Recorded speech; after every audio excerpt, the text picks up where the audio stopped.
Hello, everybody, and welcome back to Watch Over Palestine. Day three. Day three. We're in semifinals now. I'm excited to be here. This is actually my first day on the cast. I have been watching all of the other streams, but first day on the cast. I'm here with Ty. How are you feeling, Ty? I'm feeling good. I was a little bit jump scared because I saw the schedule the other day for the casters. I saw I was on it. Then I saw one go up today. I saw I wasn't on it, so I did not prepare for this at all. But I'm excited. I'm here today. I've already casted Overworked, so I've already done half the work before. So I know enough. We got this. We're going to have a good cast today, aren't we? We are going to have a good cast. I was actually supposed to host the other stream, so I'm here because I can cast. Oh, that is today's matches for sure. We've got a good semifinal match here. Overworked versus Big Chunga 112. Let's see here. Sorry, Big Chunga 112. I have to say, so far, like Overworked has a goated logo on one hand. Big Chunga 112 might be my favorite team name I have seen. I think that's my favorite team name I've seen. Big Chunga 112 goes so hard. It's not a name that makes much sense, and I don't care. That's why I like it. I want to know the backstory behind the name because I know there was two other ones that was like what was it? It was the Javi and the kids and Greg of the Unks, and I love those two names so much. Those are such good names. Greg of the Unks makes total sense to me though. It's just like, okay, there's somebody is Greg, and then there's a bunch of Unks with them, and then Javi and the kids. It's like, all right, somebody was inspired by someone here. I don't gotta know who. I mean, they're sister teams, are they not? Oh, are they? Yeah, they're sister teams. Okay, you know what? That makes sense. So maybe my only question would be, is Greg a kid and Javi an unk? Or is it just two teams, one is kids, one is unks? That's my only question. Yeah, that would be my question too. But here are the rosters for today's game. January, Foolish, and Silvertaw is the only ones that actually have roles for Overworked. Whereas for Big Chunga, you've got Ape, Imp, Root Beer, Natalie, and Burrito that all have selected roles. Everybody else is playing Flex today. I do actually know Overworked from the Face It season. I've seen them a couple times. Very, very good team. I'm excited to see them play. That explains why I had their logo on my computer, because I recognized the logo. I checked through and I had it saved because I also do the face it casting, and I was like so confused where I'd seen this team before. But now that you say the face it stuff, that makes a lot more sense. But yeah, this is semifinals. There is no losers bracket. So whoever loses this is going to be playing in the third place match, as you see in the bracket right here. And then Billings Boomers, Fried Puppies on the other side. And if I am correct, the third place match is 2CP, correct? It's two capture point. Not like all the way through? I don't know. I have heard that there is at least 2CP being played. First to two, two to CP. Oh, that sounds so fun. I'm so excited for that now. I love 2CP. I miss it so much. I actually hated 2CP back in Overwatch 1, and it has not grown on me. It's just really fun to cast and watch. Oh, I agree. Oh, but I miss it, so... No, I like, get it. It's like an abusive relationship. Like, it wasn't good for me, but if I could have it back, I definitely would. Give me that 8-8 scoreline all day. Switching sides. Give me more, give me none. I changed my mind. Oh, but that's fun for the future. The fun for now is, of course, going to be Overworked versus Big Chunga 112. We are doing 6v6 for, I don't know if it's one map or not, but I know we're doing 6v6, and I'm pretty sure one of the maps is Mystery Heroes, as far as I'm aware. I know on the other stream there is one that is going to be Mystery Heroes. Pretty sure that also applies here. I'm not 100% sure. We've not gotten confirmation yet, so... I mean, it would make the most sense if one side of the semis is going to be 6v6 or have a Mystery Heroes games, then both sides would naturally, I feel, have, one team be, or one game rather be Mystery Heroes. That just makes sense, like symmetrically, right? That makes the most sense. But no Mystery Heroes? Is that what I heard? No Mystery Heroes, man. Mystery Heroes is fun though. I agree. I'm gonna be a bit upset. What was 66, that? It's 66 instead. 66, yes, the whole time, yes, or just still unsure. Okay. Which happens, right? But 66, it's a format that hasn't been supported a ton by Blizzard, but I still think it's a format that is a ton of fun to play. I don't play it much, but every time I do, it's like the Ratatouille meme with ego. I'm actually excited to see 6v6 as I actually am. I'm not a huge fan of 6v6, but I've always enjoyed casting the mode because that's what I started on. And yeah, as we've got some more rewards for donating right here. The stickers, I'm happy to see those stickers are still there. The stickers look amazing. I'm excited to see that this is still a reward for donating. Trying to pull up the rest of the list. Sorry. Yeah, I also, like, at some point, I told myself I was going to get the sticker, specifically this one, and I completely forgot until this showed up on my screen right now. So I need to double check how many are left so then I can still get one. The stickers, yeah.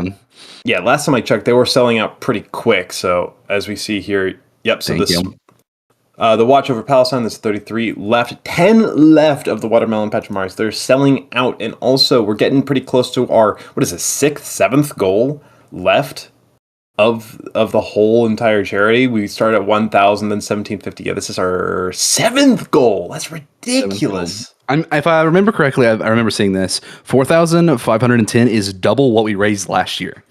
Wow. So that would be really, really, very, very cool to see us double last year's goal and raise a bunch of money for Palestine. Of course, it is. Of course, a good call. It's good cause. It's one that I am, very glad that I have already donated towards. Very happy that my money is going towards this good cause. UNRWA, the response to the blah blah blah blah. All of these things. It's good stuff. Yes, it is, and anytime you can give to charity, you should. I'm a firm believer that anything that is proven to be a good cause should be supported, and UNRWA is no different. Anything we can do to help those people over there is massively appreciated. Yeah, especially there's been talk. I don't want to get political about it, so I'm not going to go into it. Actually, I think I've immediately changed my mind upon talking. But it's a great cause. If you are able to donate, do donate. I remember when the first game I was live for, that top donation you see on the bottom right there from Ippy actually came in right as we started our cast in my previous game, the first game that I'd casted, first ever for BPL, which was a crazy number to just drop because it got us from, I think, the 2nd to 3rd donation goal just immediately off of that. That was ridiculous to see. Oh my goodness, that is actually awesome. So we do have confirmation on what the map and what the game mode is now. So Kings Row, no bans, and we're doing 6v6 for at least this map. Yep. And I mean, if there's any map for 6v6, it's got to be Kings, right? It's got to be Kings Row. It's got to be. This is like the 6v6 map. It's Scrim's Row. Like, it must be done. I think, okay, I actually host an org, and I think in the last 2 months, I've had one scrim not play Kings Row. That must have been the best scrim you've ever had, I have to say. The one without Kings Row, I think we won 6-0.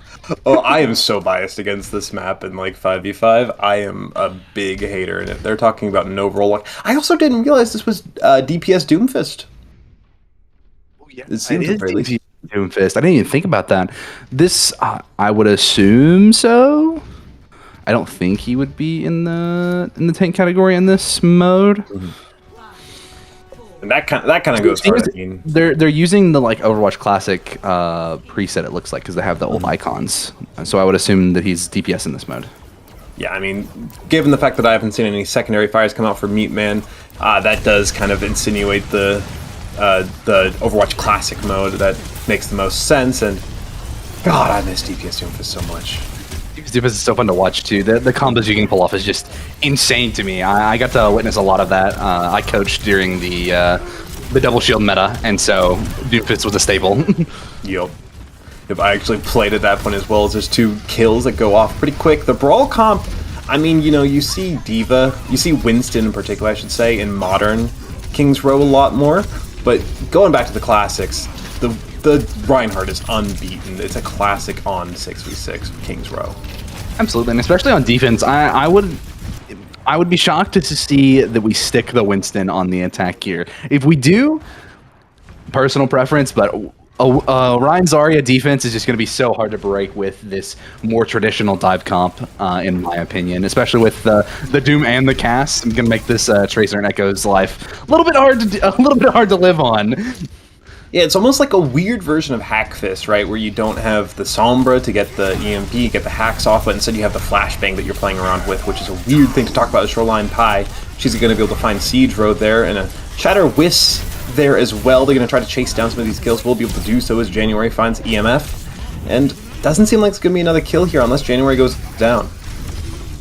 January does falling a little late into this fight, and now we do see the Primal coming out from Meatman, but immediately exploded by the Heinen. Nowhere to run and nowhere to hide from Shoreline Pie. Gosh, it is such a throwback. I played a little bit of the Overwatch Classic modes, but I always lock Doomfist immediately because I'm that guy.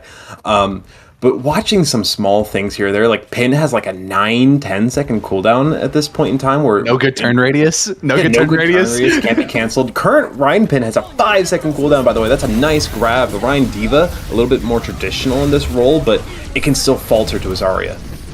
It can, but I do like to see them swapping it up to the Ryan Diva. It makes it a little bit easier on attack to hold angles, as we see King TF just running through the backline a little bit here. Just beating the crap out of Natty, yeah. Yeah, just taking care of business. $3. Oh, $3 donated by Anonymous. Huge to see. Huge to see. But like I was saying, the Diva is more traditionally better at holding angles, especially in 6v6. If we want to see something like that. Oh, wait. King in the corner. They don't see him. No. Cedro going down by the solo shatter. Oh my goodness. Drop Cedro to the floor. Like, what are you going to do about it? King also pins over to Ape, takes him down too. Just brutality with a hammer. That's disgusting. It wasn't even a necessary shatter, by the way. January had already gotten a kill, I think, onto Natty. So it's just disrespect at that point. That's exactly what you like to see. That was amazing. That was a great shatter by King.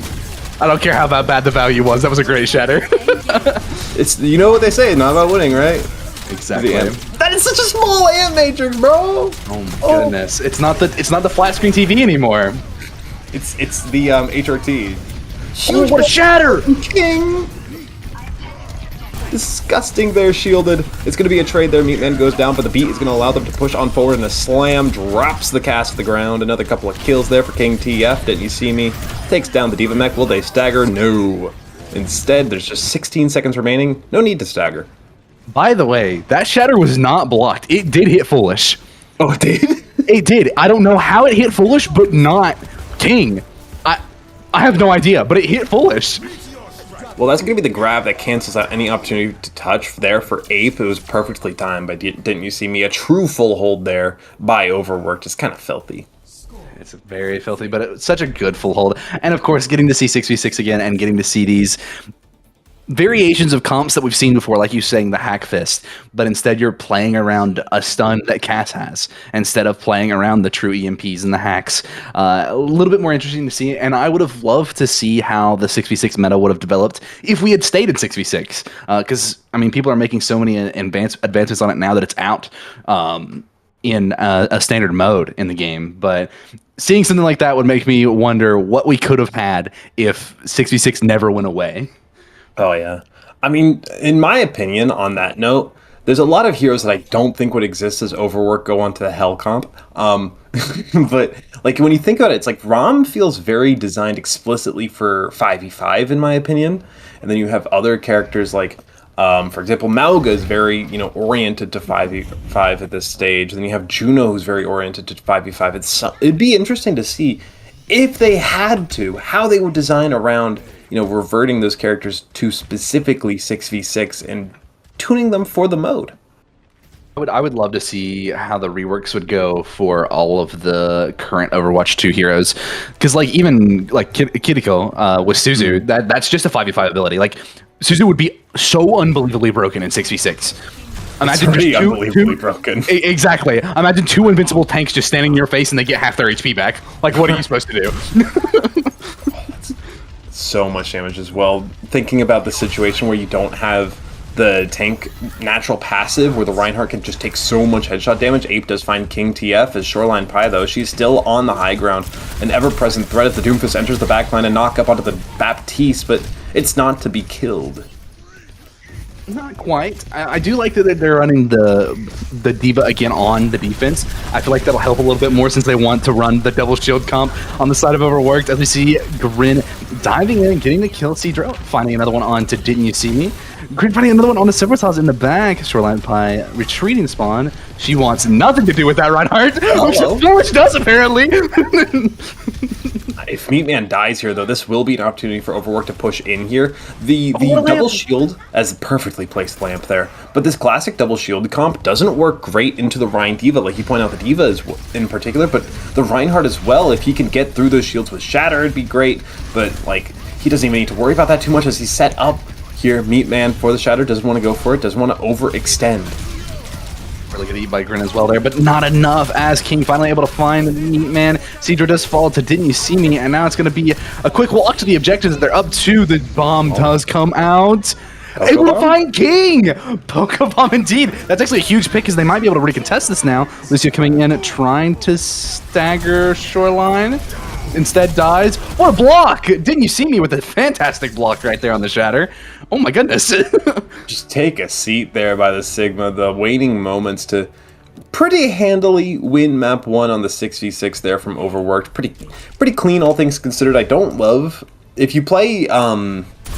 if anybody remembers the original meta when this composition came out, the double shield comp, it was a Lucio Moira Doomfist Reaper. Because Reaper had a ton of damage at this point, ton of lifesteal at this point, and also he had a lot of tank shred, and he could pressure out a Doomfist even with all those overshields. And then Lucio Moira, of course, because the comp was a lot more brawl-oriented. It was a weird mishmash from Overworked, but of course not the highest level of competition here, not the most serious level of competition here, so the kookier style works out.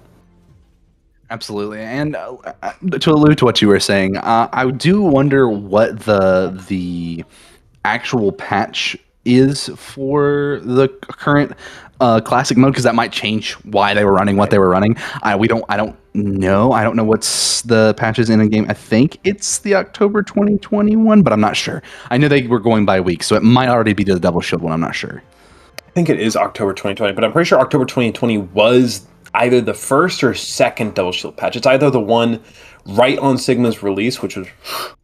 or it's the one where Sigma had already been released, but he got nerfed with the shield health going down from, I want to say, 1,500 to 900. It was so 1,000 or 900. I can't remember. And then they Ryan and Bap were buffed. Ryan and Bap were buffed, but also they made the shield. If you remember, shield had a 0.2 second startup on it for Sigma. Like he has the hand animation before it goes out, but it didn't have a cooldown on drop. That was something I remember from that time. That got removed very quick. And now there's like a 1 second grace period to cool down anyway. Yeah. So many changes. It's crazy to go back and see stuff. I love playing 66 like that. It's so fun. Like so many different ideas that were tested. I think that version of Sigma personally felt almost the best because you had like the impact of the buildup of the shield, but this is not a podcast. This is, of course, a tournament to be worried about. Here is Overworked to take game 1, then a best of 5 here in the semifinals. Reminder, this is semifinals for NA. There were, I think, 17 teams, correct, here for NA in Watch Over Palestine? Yes. And top 4 made it through, so 4 out of 17. Quick maths there. 13 teams didn't make it. And yada yada. And while we're on it, make sure you guys do your donations if possible. We got another donation there while we were yapping about the game. It was an $11, I think it was, that went through anonymously. I saw. Yeah, it was an $11 anonymous donation that I saw come through. Thank you again for the support. Of course, all of this money going to a great cause. So make sure, if you guys are able, there we go, it's :3. If you are able, if you can, send in some money, get those stickers. The stickers are selling out. 32 now of the Watch Over Palestine logo and 8 of the Watermelon Pachimari. So slowly but surely whittling away at that one. Yes, we are. And we do know that Big Chunga gets the map pick for the next map. We are going back to 5v5. So we're going to be seeing a more traditional Overwatch from here on out, it seems. What's the point? Numbani. Numbani is going to be the map pick for this next map. Kind of excited to see Numbani back on 5v5. This is actually one of my favorite maps in 5v5 because there's so many different ways to approach it. And I'm curious to see what Overwork does here because, of course, this is more for fun, more for charity tournament. And I'm excited to see what they kind of pull out here. I've seen teams run Funny Rush on Numbani and just run it down main and try to win that way. So I'm excited to see what they kind of pull out here. I mean, I do expect to see like a traditional dive as much as I would love to see like a Rhine or something just walk down main and get to the point, or even like a sim type of composition with the Rhine, or Junker Queen, Mauga, or Risa, Rom, something along those lines, TP up to the high grounds. I wouldn't mind seeing something quirky and cute like that, but I do expect these teams, even though this is for fun, to probably play dive, which I'm hoping means Winston. I would be assuming it's probably going to be the Winston or Diva here for both these teams, honestly. I would assume more Winston, considering, or excuse me, more Diva, because Diva is really, really strong right now in the current state of the game. And then, of course, double flex, if that is what we're going to be running with that, probably Tracer Genji, maybe something different if they're feeling fun. Yeah, this has always been a good map for Pharah and Echo as well. So we could see one of those played with the Genji or the Tracer. Probably the Tracer, though, at least on defense. I would assume on defense, you're probably looking at the Tracer because she's probably going to be better at holding those off angles away from like your traditional, your Genji Tracer traditional attack comp. Even if they are running like a Pharah or an Echo, at that point the Tracer can still contest them on off angles when they're looking to set up and get their value that way. But who knows? Like I said, give me the London Spitfire Rhine TP on Numbani. That's all I want. You mean the London Spitfire turned into the Wii Spitfire? Does anybody remember that era, by the way? Before they got signed by Space Station, they were Wii Spitfire? Yes, I do. I remember Wii Spitfire. The only reason I remember that is because I have a friend who is a tier 2 player, and he has a shirt of Wii Spitfire. And it was so weird to see, because he's an NA player, as you can tell, because I'm clearly an American with how I talk. And why would you... You're the worst. You're actually the worst for that. They're watching the stream, they know. They know what we wanted. I have no words for you. If you ban Winston on Numbani, we have off-tank players in this lobby, bro. The Kiri ban coming out for Big Chunga. This is more what I was expecting to see. Like a Kiri ban and try to force the on-up rig, or even like run a Wu Yang Lucio at that point. But Winston ban, come on. Winston's too fun to be banned. It's a for fun tournament, Overworked. Can I get some Overworked playful hate in the chat, and then also a compliment to all the players afterwards, so it's not too hateful, please? But also another $30 donation went through. Thank you, Kavatis. Pigeon Cam for the mainstream. That one is going through. Don't worry about that. Pigeon Cam. Missed the Pigeon Cam. Pigeon Cam was awesome. Pigeon Cam's my favorite. With the Winston and the Curie band, I do think we're probably going to see Ana Brig, maybe some Ana Weaver, Ana Wu Yang, because Wu Yang is so strong. And then, what else are we looking at here? Like Hazard, Diva? Probably Hazard or Diva. I would assume Diva, because Diva kind of makes Hazard's life miserable. And then, like you were saying, the Ana Wu Yang backline. For the offense, I could see a potential like Ball Wu Yang Lucio if they wanted to try to run that, try to hard focus backline and just make the tank sit there and do nothing and question their life choices. So, but like I said, give me Ryan. Maybe we're banning Winston because we want to play like Zarya or something. Right. That is always possible, right? When you think about the best counters to Zarya, Winston is the first thing that comes up. His ability to go past even when you play the Zarya Reaper, right? The Zarya can't quite protect her backline when she's playing with the Reaper. Reaper can't quite get to his backline quickly. When the Winston jumps past, he can also just avoid the Zarya comp. Less so once she gets her first perk if she opts for the jump ups. But usually if you're Zarya, you kind of need energy converter, because I made a call last time that I was mistaken on. It does give you that pause on your energy degradation, so you get to keep your current energy pretty much for about a second after hitting a right click, which is so much value for a minor perk. Yeah, it is. That's in my opinion one of the strongest perks in the game currently. I'm curious to see how that gets changed coming into season 19, because that perk is crazy. But we are going to see the Hazard comp come out for Big Chunga, and we are going to see the Diva comp come out for Overworked. More traditional backlines on a Wu Yang, not on a Brig. I think Wu Yang's just in a better spot right now than trying to play the Brig at this time. We are going to see Freya come out from Shoreline Pie. I know she prefers to play hit scan more traditionally, so seeing her on the Freya is not a shock to me. However, I was still predicting, Shoreline Pie on the Tracer, and maybe Didn't You See Me on something else. She is ultimately still the main DPS in these types of compositions, the Freya, right? Especially with the Tracer.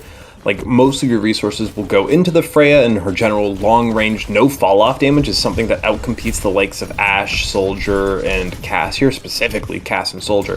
While her mobility is so far ahead of a character like Ashe to where, she's the best of both worlds. Absolutely. We see Meatman going for it. Ooh. Oh, goodness. So we see a Meatman going in for a dive. Cedra following it up pretty quickly, taking out Shoreline Pie super fast right there. Unfeatured. Just trying to make a little bit of space for their team. Not quite able to. Ape going to be looking for this Tracer on the flank. Didn't You See Me? Just kind of trying to live. Maybe going for a touch if they can. No, not able to, but Foolish able to take out Ape with a very well-timed water shot. Not sure how he finds that one. They're kind of threaded the needle between the sign, but that will allow for Overworked to hold on to the first point here as Meatman goes down at the waning moments there, and Shoreline Pie is able to find a couple, cleanup kills, which means that she should be able to build up to this Bola shot pretty soon. Pigeon Cam! Pigeon! Pigeon Cam! Let's go! I did get 89% on the point there. Not too much ult charge generated for either team. You do almost see the Nano and the Pulse from Overworked. However, just really the Nano Pulse going to be coming out soon here for Ape, but I'm not sure if they're going to use it in this fight. Maybe try to dry fight, get some of these ultimates out from Overworked that they've been building. Still going to be looking for Shoreline. We do see Nano come out onto Unfeatured here. If you're able to sustain long enough and get the Nano Boost online for Natty, which it doesn't seem like you will be able to, as Meatman does fall as this Ape, as Didn't You See Me takes care of the opposing Tracer. But that would have been your win condition if you're able to sustain through that fight. Beautiful Pulse Bomb as well from Didn't You See Me. Not necessary one, but it's flashy, it's a charity stream. Nothing wrong with a good pulse. Nothing wrong with a good pulse. Now we do see the Diva Bomb and Bola Shot online for Overworked. We do see that Natty's still going to be building for that Nano. Didn't quite get it last fight. Almost 5 ults online for Big Chunga. Overworked did use 2 in that last fight. Pulse and Nano. Interesting. It's going to be interesting to see how we use the Tidal Wave here from Foolish. If we're going to put it on the Diva, if we're going to put it on the Tracer. Especially if the Tracer's going to be going for backline, maybe looking for a pick on the Ana. No, we're going to be putting it on to the Diva. Nice little bit that of killed. I don't know. That does so much damage. That burst of damage. If you're Big Chunga here, you can take Solace a little bit. Less so now that they're starting to pop ultimates, and instead they can take Solace in the fact that they might just be able to win a fight here. But the Bola Shot confirms a kill into EMF as Cedro is trying his very best to get some clutches. Pigeon, hello. It's 3 kills for the tank there as Natty dropped the Nano Boost onto them. I did think that they had to, consider their options a little bit with the Nano Boost. Maybe you want to go onto the Nano Blade, but they opt to give it to Cedro instead, which seems to be the right call as the dive for the tank. It's not going to be successful. What a sleep right there on to Cedro from Silvertals. Might be able to flip this point for Overworked. They do find 2 picks, another pick onto Meatman by Shoreline Pie. Now Overworked in a much better position here. No, not as many ultimates online. This Tidal Wave can come out in a moment, maybe. I was hoping to see it maybe on the Ana or even the Genji, but they were not. The Genji was dead. I thought the Genji was back already. Not quite back yet, so they're going to opt to stall. Play for next fight. No ultimates online for this side of Overworked. The closest one being Pulse Bomb at 80%. Do have that Tidal Wave online like I was talking about, and then maybe Pulse Bomb for Ape in this fight. Not sure about Downpour. Tidal comes out onto Cedro. I was about to say that the blast would need to go onto Seadra with how they're playing right now. As Silvertail's going to fall, that is the opening pick that Big Chunga need to win out a fight here and get the first point. But is going to drop to Unfeatured, who finds the kill into the backline. Didn't you see me with a nice kill onto Ape, who did find Foolish before the trade goes through. Seadra get the slash, forcing the recall into Didn't You See Me, who drops low, and the nice shot. It's a flick. It's a gorgeous one at that from Seadra as they find that kill. Just a bit more cleanup here to be done, and that will be the first point by the skin of their teeth. Really good fight there from Big Chunga. Really good use of the tidal wave just to keep Seadra alive, even though it didn't secure, like, I don't think it secured a stun. Maybe it did, but I know it didn't secure any kills. But just creating the space with Tidal, that pressure that Tidal brings out is just so massive. And considering you only had to get one tick, it's a really good use of your ultimate right there. Yeah, I think it just stunned Unfeatured, so pretty low impact there. I didn't know if it was stunned Unfeatured or not. I couldn't tell if it was in range. As we do see Bullet Shot and a Pulse Bomb back online for Overworked, almost to that Tidal Wave themselves, and Diva Bomb. 3 online for the side of Big Chunga, Pulse, Downpour, and Nano. Probably going to be looking for a Downpour and a Nano this fight if we can. Shoreline Pine just taking a couple pot shots. Here comes the Nano. Big damage on the Silvertails early there, but the evasion is good. That'll be the Downpour dropped in as well. Only hits the tank. The Ana somehow duked out of that one for Silvertails.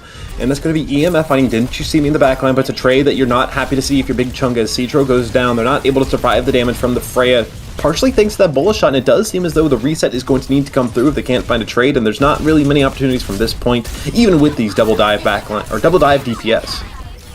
Not quite able to find a pick on to the backline. Meatman does fall, and now Ape, also kind of stuck in the backline with no cooldowns, is going to fall as well. So they're going to have to take a hard regroup even after their tank has already got back on, back alive here. Going to be a little bit of a stagger from Ape. Just a slim one. There's 4 ultimates now here for Overworked, so they should be able to hold on if they're getting a proper ult cycle. That's a huge biotic grenade to slow things down even more. But if they can get a good ult cycle onto the attackers here, they should be able to handily hold on this middle point of second. It just does kind of depend if Big Chunk are able to sustain, but the Nano, or the Dragon Blade Raw with the biotic grenade is going to mean that Meatman doesn't have much to do, even though Natty does find Didn't You See Me. And he does find Didn't You See Me in Shoreline and falling very, very low. It might actually die here. Maybe this is looking like a better spot for Big Chunga as where's my diva? Is that the spawn room? Your diva is in. That is the only thing you need to know. But I'm not quite able to find anything, but they do get the remix, so maybe they are able to get the recontest right here. Not sure if Overworked is going to be able to. Oh, the wall's going to come out and they're not going to be able to. Wait, Didn't You See Me in the last second? Coming from the top. Now we're going to try to take this fight. It's both support ultimates for Big Chunga. If they want to try to force this, they did manage to weather the storm and they get the cap through. Overworked step off for just the wrong moment. Didn't You See Me does get a consolation prize of Natty, but they are not the prize that you want. You wanted to hold second as Ape goes ape wild onto 2 players. Absolutely, and the Nano coming out kind of made it a pretty easy letter number for Big Chunga, and Overworked just not able to stay on at that point. Despite the great touch from Didn't You See Me. Yeah, that was a fantastic touch. I did see Didn't You See Me up top, but I didn't think that they had the blinks to get there. Really good play from Didn't You See Me there.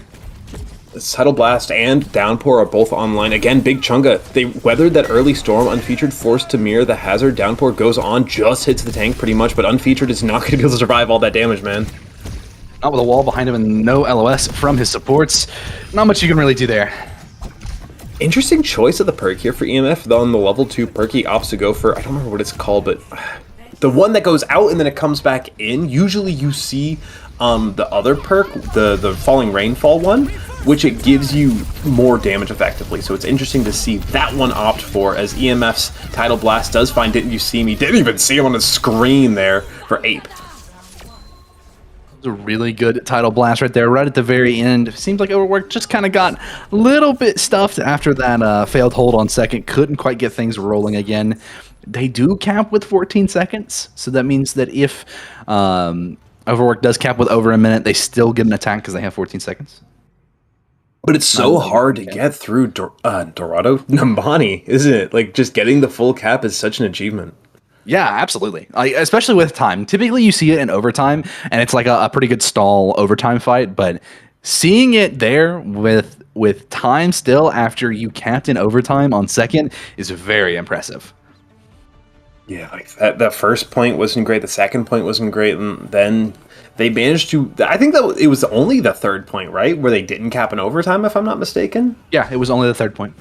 Which is crazy because you get a minute and a half for capping second. So that means they managed to cap the third point in only a minute and 16 seconds, blazing pace, considering how difficult it can be to get through Nimbani third. But that's just what happened when they walked in with such an ult advantage because Overworked blew their own.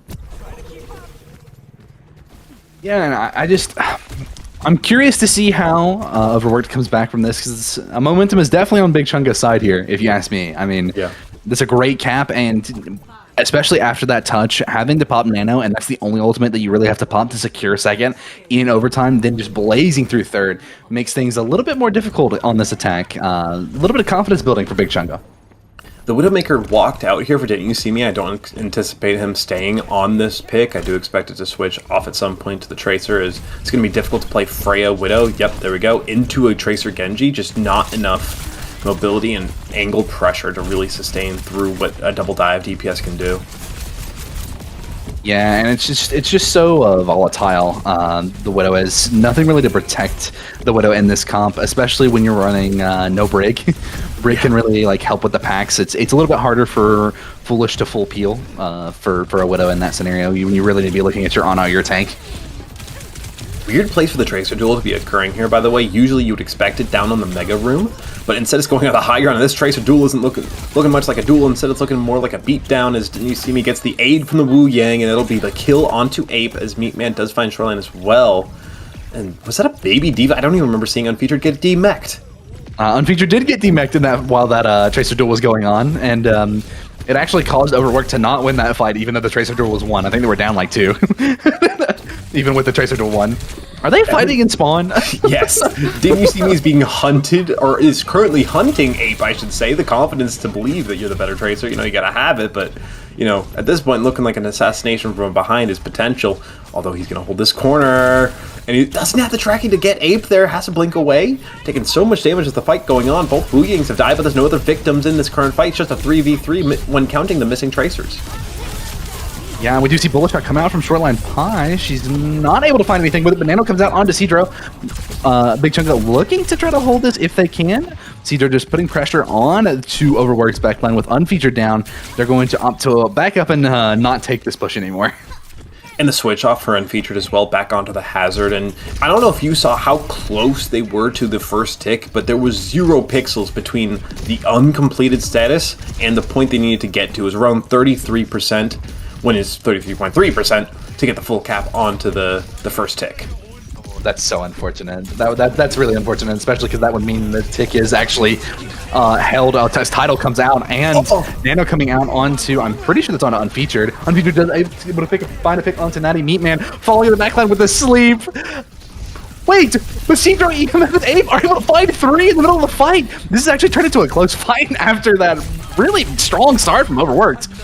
An insane cleanup despite that Overworked start, despite Unfeatured having a good impact early in the fight. Both tanks are going to be too low to interact with one another, and Unfeatured's going to have the confidence to step up onto the point and finally grab this first tick, potentially, and yeah, there it will go. There we'll go, and now your Wu Yang is coming back, your Ana is within sight now, your Tracer also back as well. I'm not sure if Shoreline Pie is back yet, as the fight continues to happen on point, the walls coming out, but then the pulse landing on Cedro, falling very, very low. Oh, and their jump got messed up. Did you see me? Oh my goodness. Wait, what happened there? What happened to my Tracer? The question mark's in for January. I quite agree, and there's still 2 kills for Overworked, who are still looking to win the fight despite the Tracer's blunder. And with just the 1 toucher left of Ape, now it's just going to be if they can get these stagger kills, and yes, they will. I really want to know what happened to Did You See Me there? Hey, if we can get a replay on that, I'd love it, but I doubt that it's possible. I don't think we can do that. I would love to see it, though. Oh, man. Great fight when Great fight when they're from Overworked, as they are able to finally capture first point. A little bit of a worried fight, though. I do think they were definitely worried after the Tracer fell off the map. They do find the picks they need, and coming in with Downpour, close to Nano, close to Bola, not quite on the tidal wave, as a huge nade comes out onto Meatman. But the pulse pistols are doing the work there for Ape to get onto Silvertails. I don't know how you find that kill so easily. It's a wave crash onto Cedro, who's going to have to back off. That block doesn't block the stuck damage as often as you might like. The deflect is good here. Ape finds another. Good for 2 here, the Tracer is, but it's going to be the recall force thanks to the take aim shot, and Ape is good for a 3rd. In fact, it's 3 for the Tracer. That might give the supports a chance to fight back a little. Is the Freya and the Hazard left, though, so I'm not sure that they want to take that fight. Freya being very scary, two-tapping both of these supports. The Bola shot does come out, hits right in between both supports.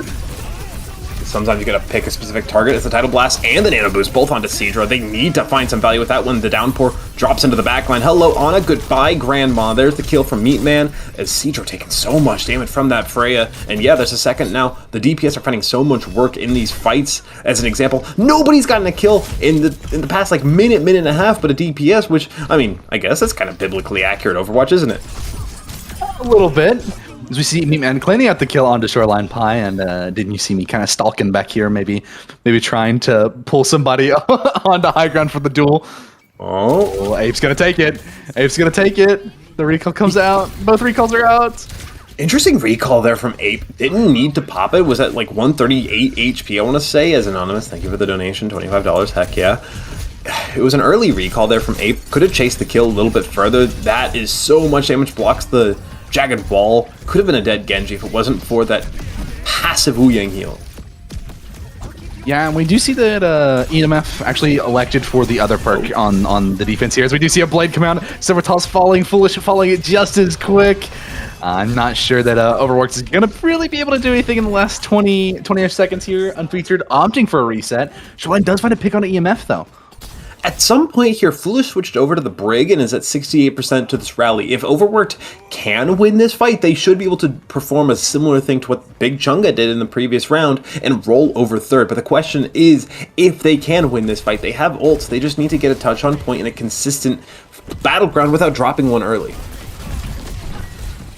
Yeah, and you've got to get Foolish the ult charge quick, which means you need to take some damage and get some of that healing done. But Shoreline peeks her head out and explodes that Hazard. Not much you can really do. The pulse does stick to the Haz as well, but not able to finish off the pick.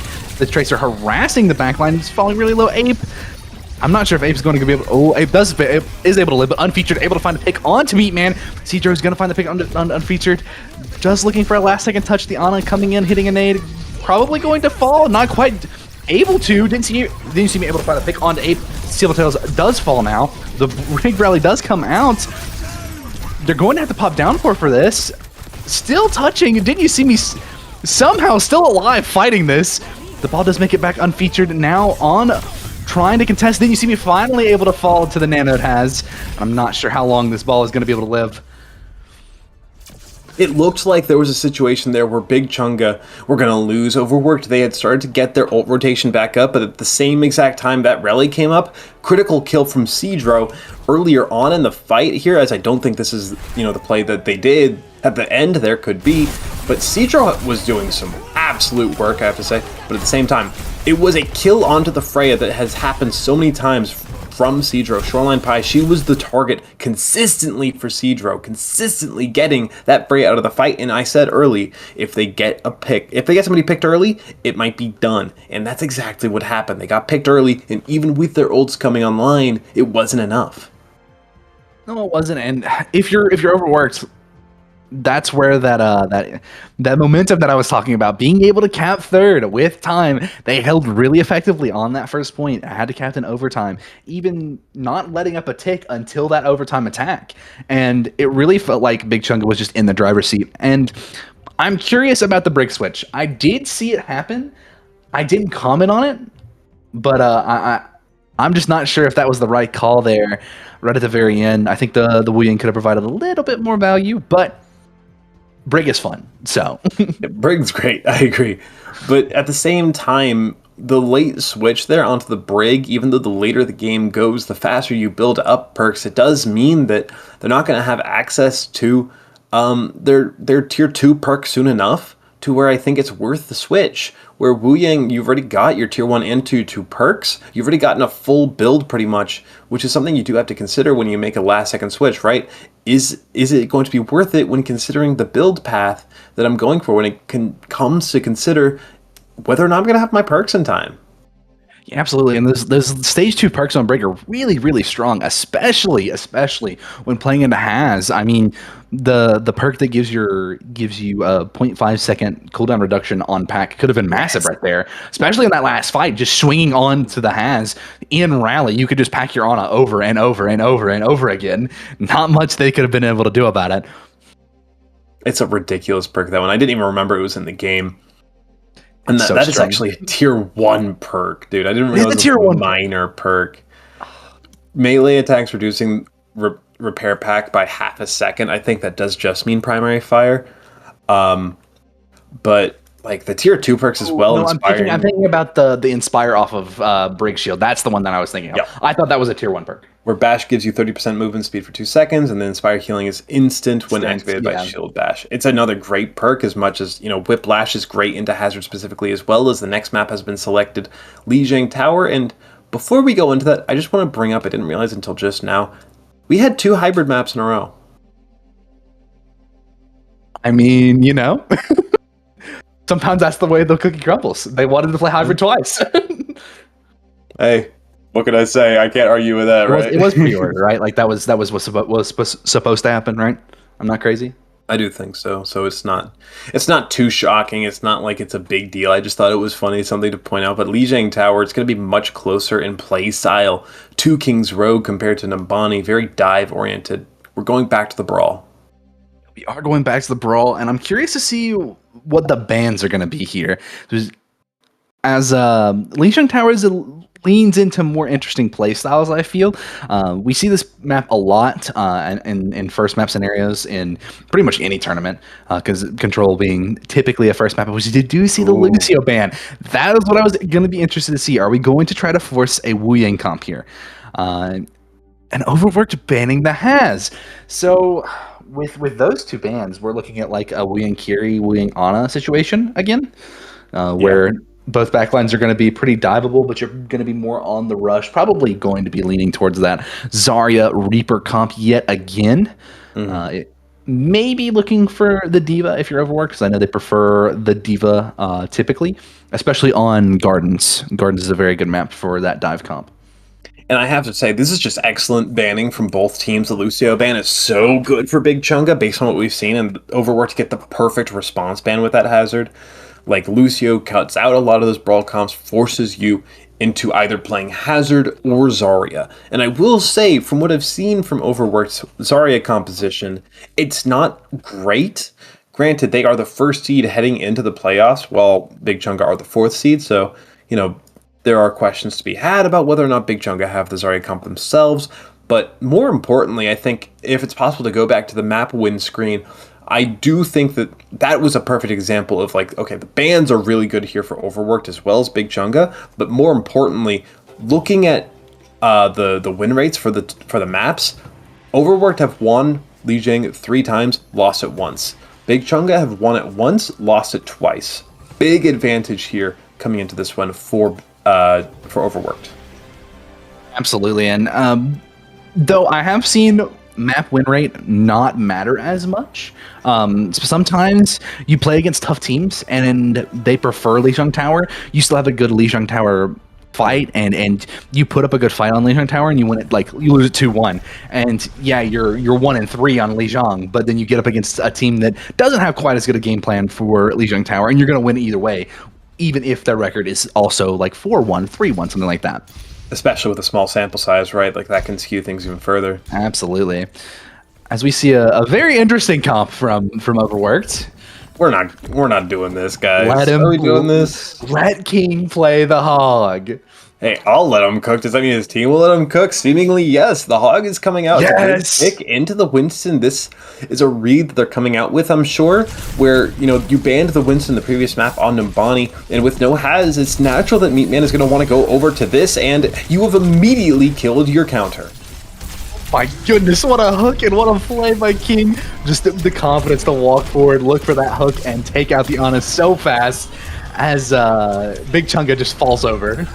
Yeah, and Meatman has to switch off here, I think. Like, playing into Roadhog is doable. Playing into Roadhog Reaper on Lijiang Night Market is impossible. Like, technically, you can do it, yes, but you have to be Gushui playing against, like Team Z or something. Like, the skill matchup has to be so skewed in your favor to make that worthwhile. Absolutely. The Ana does find the nade as King falls very low, but is able to make it back to his team. I do like the cast tracer here with the Orisa. I think that's going to be a little bit never mind. Never mind. Forget everything I was just saying. King just lands a hook and Cedro is dead. They need to get a really good cooldown rotation onto either King or focus down the backline. That is one way that the Winston comp can beat the Hog comp, but the way they've spec'd into this, I would honestly like to see Cedro, as like blasphemous as this might sound, move over to something like the Soldier. You're already playing into or for a composition to blow up the Hog inherently by switching over to the Orisa. So I want to see something that kind of plays into that. You could go Reaper yourself. You could go Soldier, who's the highest DPS of the DPS, as goodbye Cedro. You got some time to think about it. Man, Cedro is not having a good game right now. I'm not sure what's going on. Roadhog is going on, right? That is a good point. We did let King cook on the Roadhog. Yeah, and Natty also switches off the Ana. They were playing Ana, the perfect pick into this, and now they're on Juno, which is weird here, right? I would 100% agree. I'm not sure why Ana, but Ana gaming just wasn't fun apparently. We're pulsing the floor. I do like that pulse from Didn't You See Me just not able to land it. They do get the flip, but why? I would not understand what that means if I haven't been using Twitter more recently. Did we just throw a spear at Silvertail's dead body? Did I just see that correctly? Absolutely. I'm glad that you pointed it out because I wasn't gonna, because I didn't register it until you said something. Oh my goodness. A great couple from Big Chunga. Yeah. What do you even say about that?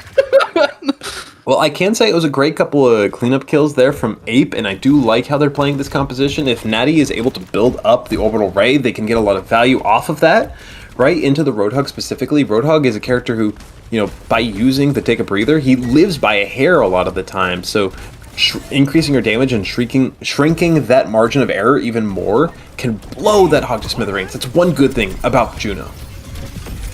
Yeah, it is one good thing about Juno, and I feel like even without Orbital Ray, maybe the speed is going to help get around the Hog and look for a backline a little bit more as we see the hook come out onto Meatman, and Meatman just kind of exploding again. Yeah, it was also Natty dropping early as well, not even close to that Orbital Ray, which, I mean, it is an extremely important ultimate. They will be at 85% here on the point. So there will be one more recontest solidly confirmed, despite, how things have gone here for Big Chunga.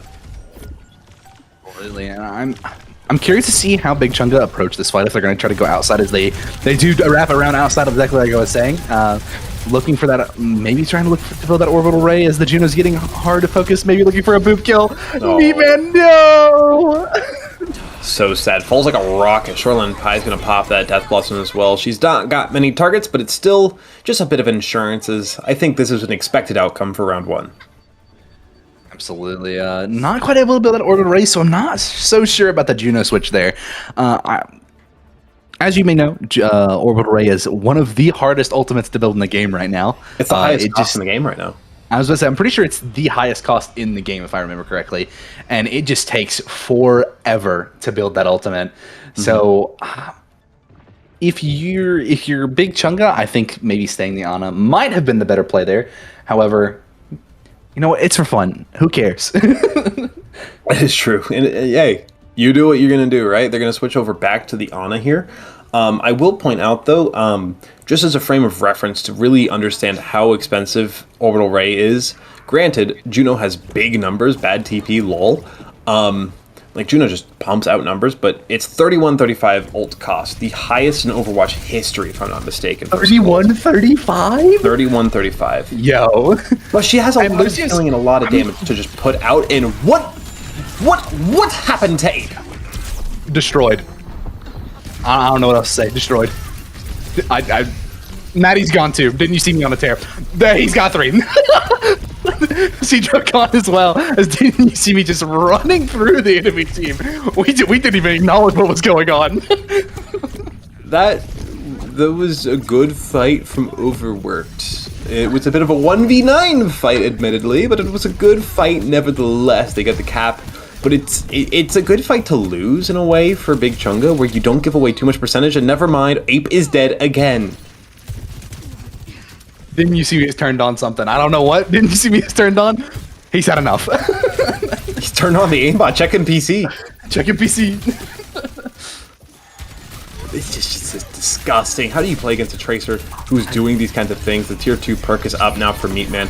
Orisa into Ramantra, especially current Ramantra with all of his nerfs, has always been a decent matchup, but it depends on if the Orisa can live, and into something like a Kitsune Rush, no.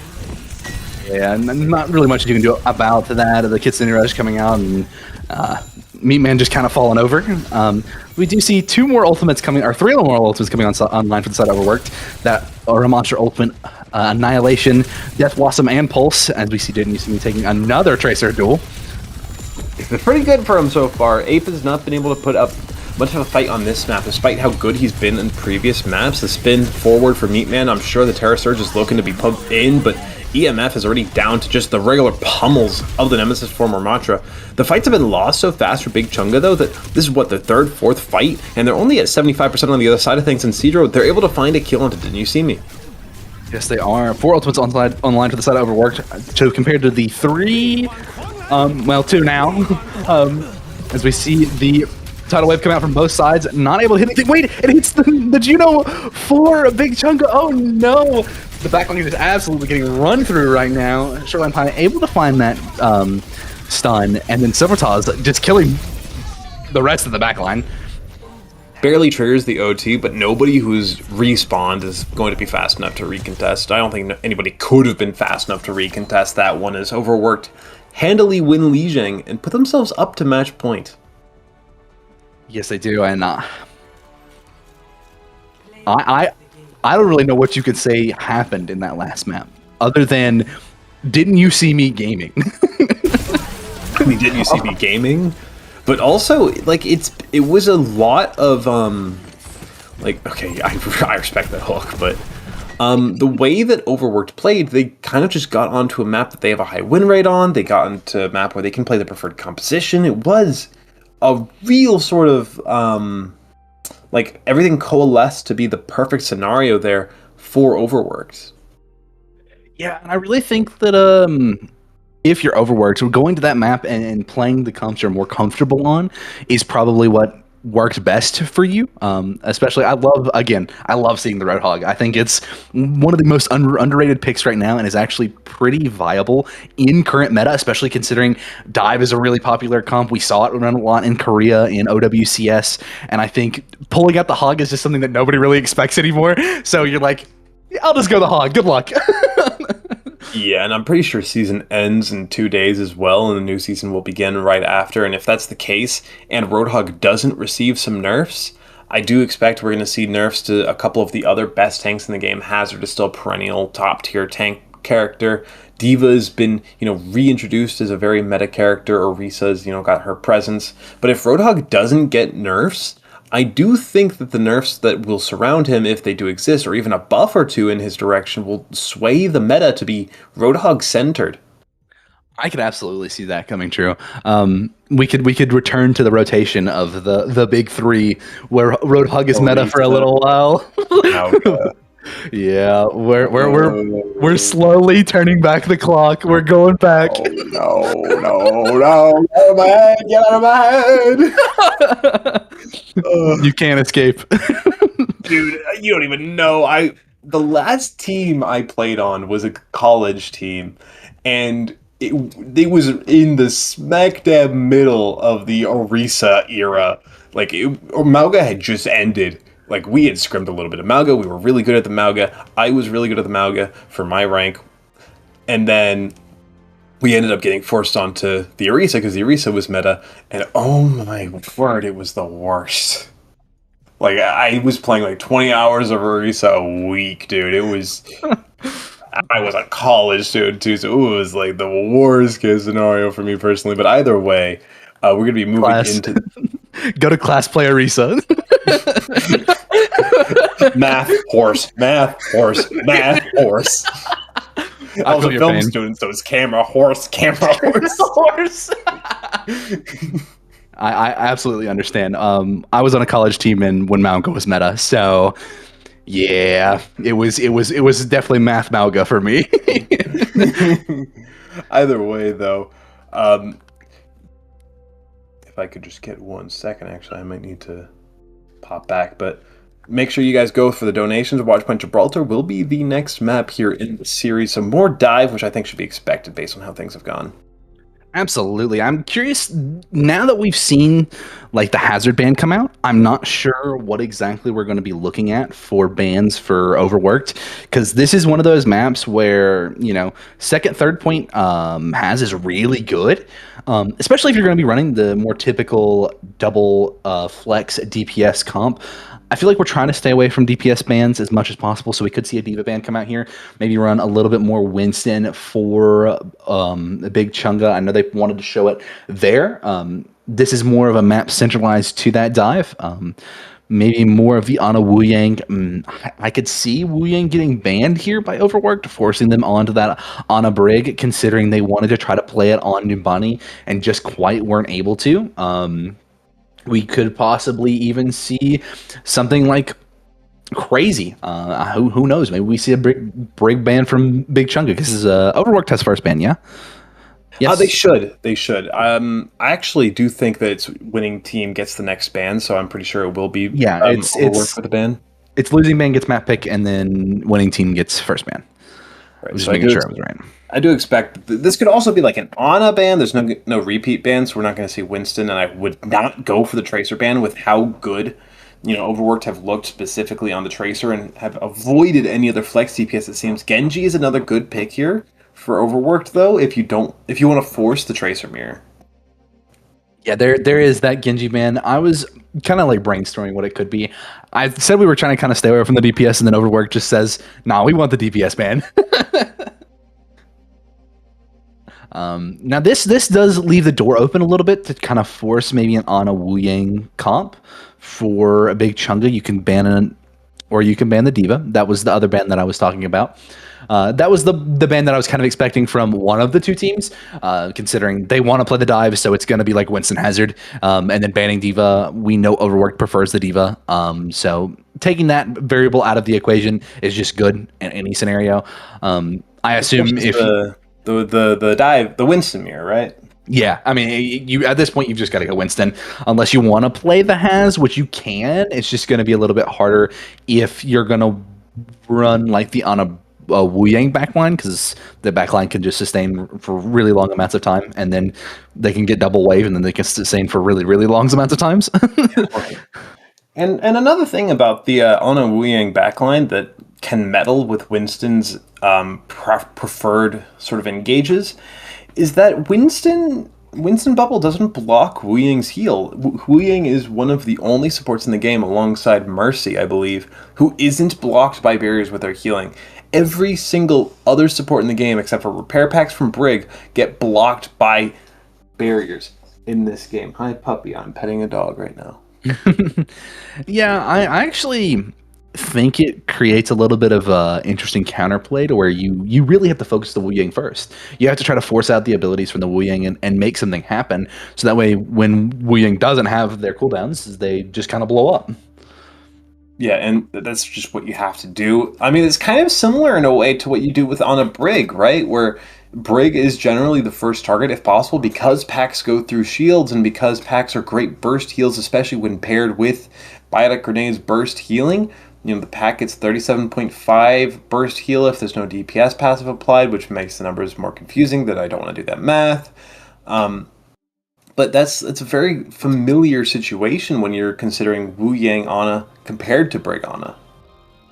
Yeah, absolutely. And in current meta anyway, Wu Yang is just so strong with the ability to poke so effectively, and how that poke affects your healing output with balance. And with all the factors in play, I feel like if you're gonna run the Wu Yang Ana, if you had a target, it's that Wu Yang. You want to kill that Wu Yang as fast as possible. 100%. And Big Chunga, shocking to no one, will be starting on almost everything we were talking about. Zafan, thank you for the $3. Winston, Wu Yang Ana, and this is an interesting character that has kind of popped up in recent developments in the meta. The Hanzo. Hanzo is such a weird character to me because I heard so many people calling him trash only, a couple of months ago. He hasn't really gotten buffed, I don't think, right? As far as I'm aware, I don't think he's gotten like any major buffs. Which kind of fills me with a sort of pride because I was saying when people were calling Hanzo trash, I was like, no, he's not. I think he's very strong. He is very strong. I feel like with his current playstyle and the perks that you have at your disposal, his perks don't benefit him as much, but you know what does benefit him? 2 storm arrows to the chest. I mean, his damage is so good. Like the fact that more characters are dropping to the 225 HP threshold means that he doesn't need to fully charge arrows anymore. Which, based on his charge level that they change, right, where you take longer to reach full charge, it makes it more convenient to hit those one shots. Overall, he's received just a quantitative buffs that have helped him throughout time, but not going to help him against Didn't You See Me. Not quite able to finish off the kill there onto the Winston as well from King. Meatman able to get out, but this bottom hold is something that I've actually seen a lot in Face It, and something that you can really get away with, especially against this dive, because it's so hard to approach this rush from down here. As EMF does fall, Didn't You See Me looking for the pick onto Ape. Ape just trying to run away, electing not to get the small health pack right there. It's King and the rest of the team looking to try to just hold their position underneath this bridge. The thing with this, though, and if anybody watched, I think it was Dildux versus Liquid today when they subbed in Danny, the thing you can do against this is just switch, right? You can just go into spawn and change heroes, and that sounds like a joke. Dragons are a good thing to have into this, of course, because you can just kind of flush out that right room. But you could just switch off to like a Pharah or something. What a pin! That's so gross. Like, you don't need Tracer here, right? Like, Tracer doesn't do a whole lot other than angle control, but angle control isn't huge. If the nano boost goes on to Seadra, they're going to be able to find another kill, but I mean, it's still looking like it's not enough, especially with a slam. Was that a solo slam, or was EMF also caught mad? It was a solo slam. Okay. I thought it was. I just wasn't 100% sure. Honestly, worst solo slam after that nano. 100%. Especially because that's the only way you can really lose is a situation like that. So you got to nip it in the bud while you still can. And if you want to win this as Big Chunga, you've got to switch. Like, ultimately, you have to switch onto something really greedy, because Overworked have no punish with this composition. You can go Pharah Junkrat if you want, and there's nothing Overworked could do but just take the damage. Yeah, and with this Kitsune coming out, it's going to be another one of those situations where you got to find something here. There's something that's got to give.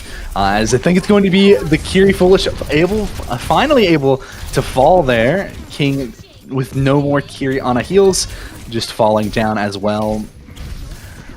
Seems like the biggest factor there was just trying to get that anti onto the Kiri with no Suzu cooldown and forcing TP out. Yeah, once that went down, it was just kind of open season there. That will be the title blast sent in onto Ape. Seadra, though, is the only one to find a kill with an ultimate so far onto Silvertails. Once you break that hold as well, even if you don't want to switch off to something kooky and weird, you can just kind of roll through, because there's no real recontest strength for the Overworked composition, just like how there's no punish. Yeah, especially now, like, this comp is going to be so hard to hold anywhere other than low ground, especially with this Rhine. Like, you can walk up to high ground and you can contest these angles, but they're going to beat you to it 9 times out of 10. King?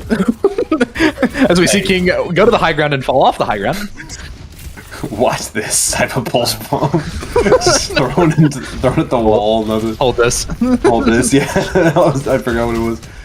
King is going to die here. That's a nice punish there. And again, there's not really much you can do after that first point, like has been pointed out.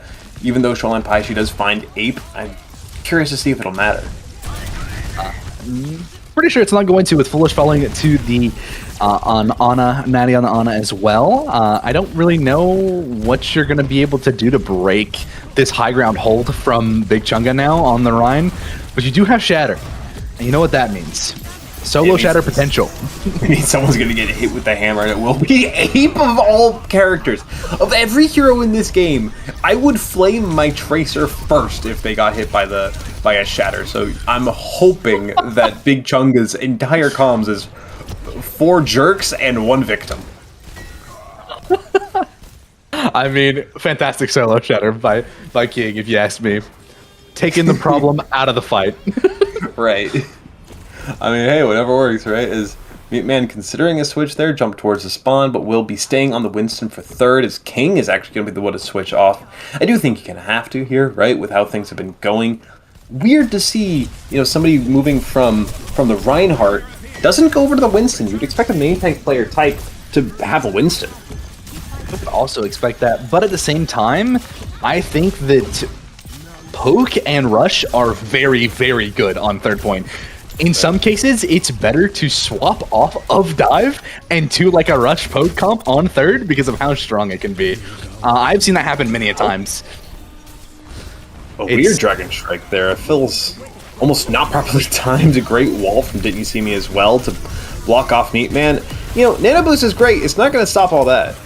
No, it is not. And I think maybe they were trying to look for a cutoff from the backline and looking for a nano engage on that Winston, but just not quite able to time it correctly. I do think the wall from Didn't You See Me is just perfectly timed right there to be able to take care of that engage as well. And now, as we can see the Sigma just kind of holding spawn King, doing exactly kind of what I was talking about, where it's so oppressive because they have high ground control technically, because they have this little slope that they have to push up. It makes it so much harder for Meatman to land jumps exactly where they want to, or they have to go all the way across and over to look at this BAP or this Wu Yang.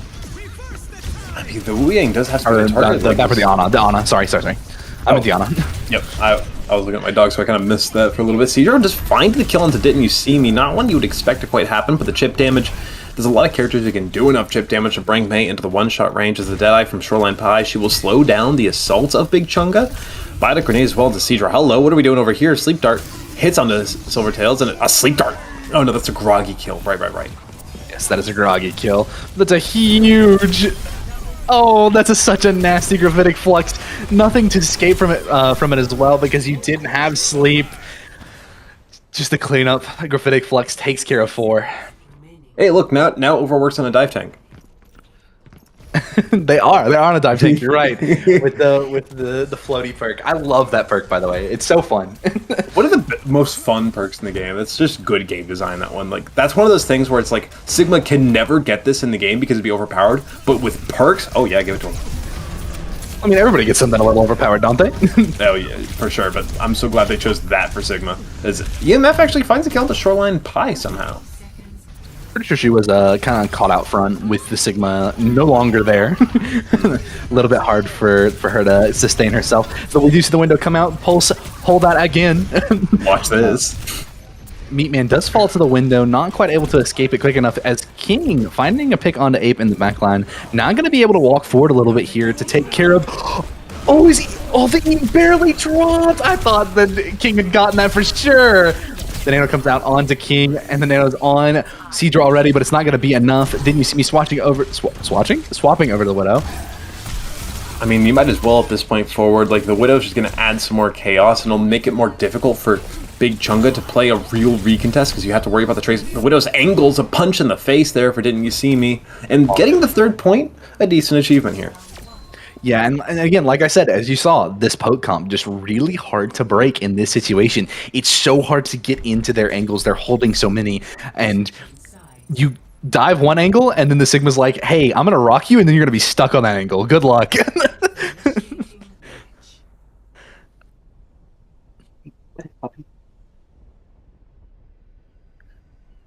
I'm curious oh, my bad. Go ahead.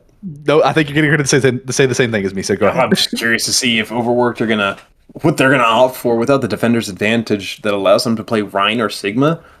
There's no diva as well, so I'm very curious to see what they'll opt for here. That's exactly what I was gonna say. I was very curious what Overworked is gonna run because it's. Oh, come on. Oh, yes! Give me the Sim TP hog. Yes. This is like cinema. This is cinema. No, that's not the word. That's yes, the it wrong is. wording. Yes, it is. This is amazing. Because I mean, you know, Big Chunga's going to be on the Winston. They have favored the Winston all day. This is just like the we don't want your Winston to have fun comp. That's why it sucks. Why I shouldn't play it, man. Winston's honest and awesome. I drew you as the Sigma, not the Sigma, but the Beta Soy Boy Roadhog, and myself as the Chad Winston, bro. Look, I just think it's funny. I'm here for all the memes. King is just gonna be able to walk this down as well. Like, great bubble there from Meatman. Don't think it was intentional. The wall saves his life as well. Cedro finds the off-angle kill onto Shoreline Pie, but then you see me equalizes. Really good pick, especially onto that Tracer. That doesn't mean that Tracer battle is no longer needed to be won. They could kind of just sit up here for free. It's going to be so hard for them to capitalize on. Never mind, EMF with a great pick, and it's going to be able to escape and able to wave themselves. So that trader there only able to be a trade at max for Overworked as the hook comes out onto Meatman, saving their jump for it, able to escape. Yeah, and they only now got onto the cart recently. Shoreline Pie is going to be able to find Ape there as well, so that will be the cart moving forward for a little bit of time. It's not going to be, you know, a one-off stint, as two people are going to need to be on the cart at this point to ensure that it goes on. Hi, Puppy. For like fast enough to make up for the lost time that they had. Dragon Strike as well as now up for Citro. Really fast built, by the way. Really, really fast build, and I'm gonna be honest, I don't really know what Big Chunga is gonna do about this hog in their face currently, as the hog is currently walking to high ground and get Cedro in the process. And Winston can just struggle with this type of composition, even though, like, if played perfectly, he can counter it. If there's an insignificant imperfection, it can completely cancel out the advantage that you have. Yes, it can, but right now King is just running through people on this hog, and I feel like the King is just taking the right angles at the right time. It's so hard for Big Chunga. Oh, what a hook! Oh, nano whole hog. The final boss of Overwatch is a nano whole hog. Hook somebody, do it. Oh, I thought they were gonna go for it. Come on, King. Yes! The nano! Nano will keep him alive, yeah. What a nano, another hook. Cedro just does not want to die. Finally able to take out King. Oh my goodness. The nade onto King finally takes them out, and it was a fun stint. I don't know if you can stay on this comp anymore though. I mean, I think you can, is the crazy thing. I think this is actually a really good comp to be playing here. Like we were talking about earlier, like Hog, haha, funny, but he's also got that viability to him. And the Symmetra, like, is an exceptionally viable character. So if you can TP out and start taking some space without too much concern, this comp is dangerous. It's scary to play into. The issue, in my opinion, is going to be like this dive onto the Ana. I'm not sure who's going to be able to protect this Ana back here. She's just going to be by herself, as Foolish does fall with the Ajax onto Beats. Ajax more for Karo. Ajax more for Karo. It's crazy. I didn't even realize that. More money to charity. More money into the Ajax jar. It's like the swear jar, but way cooler. I think the Ajax jar is more funny than a swear jar.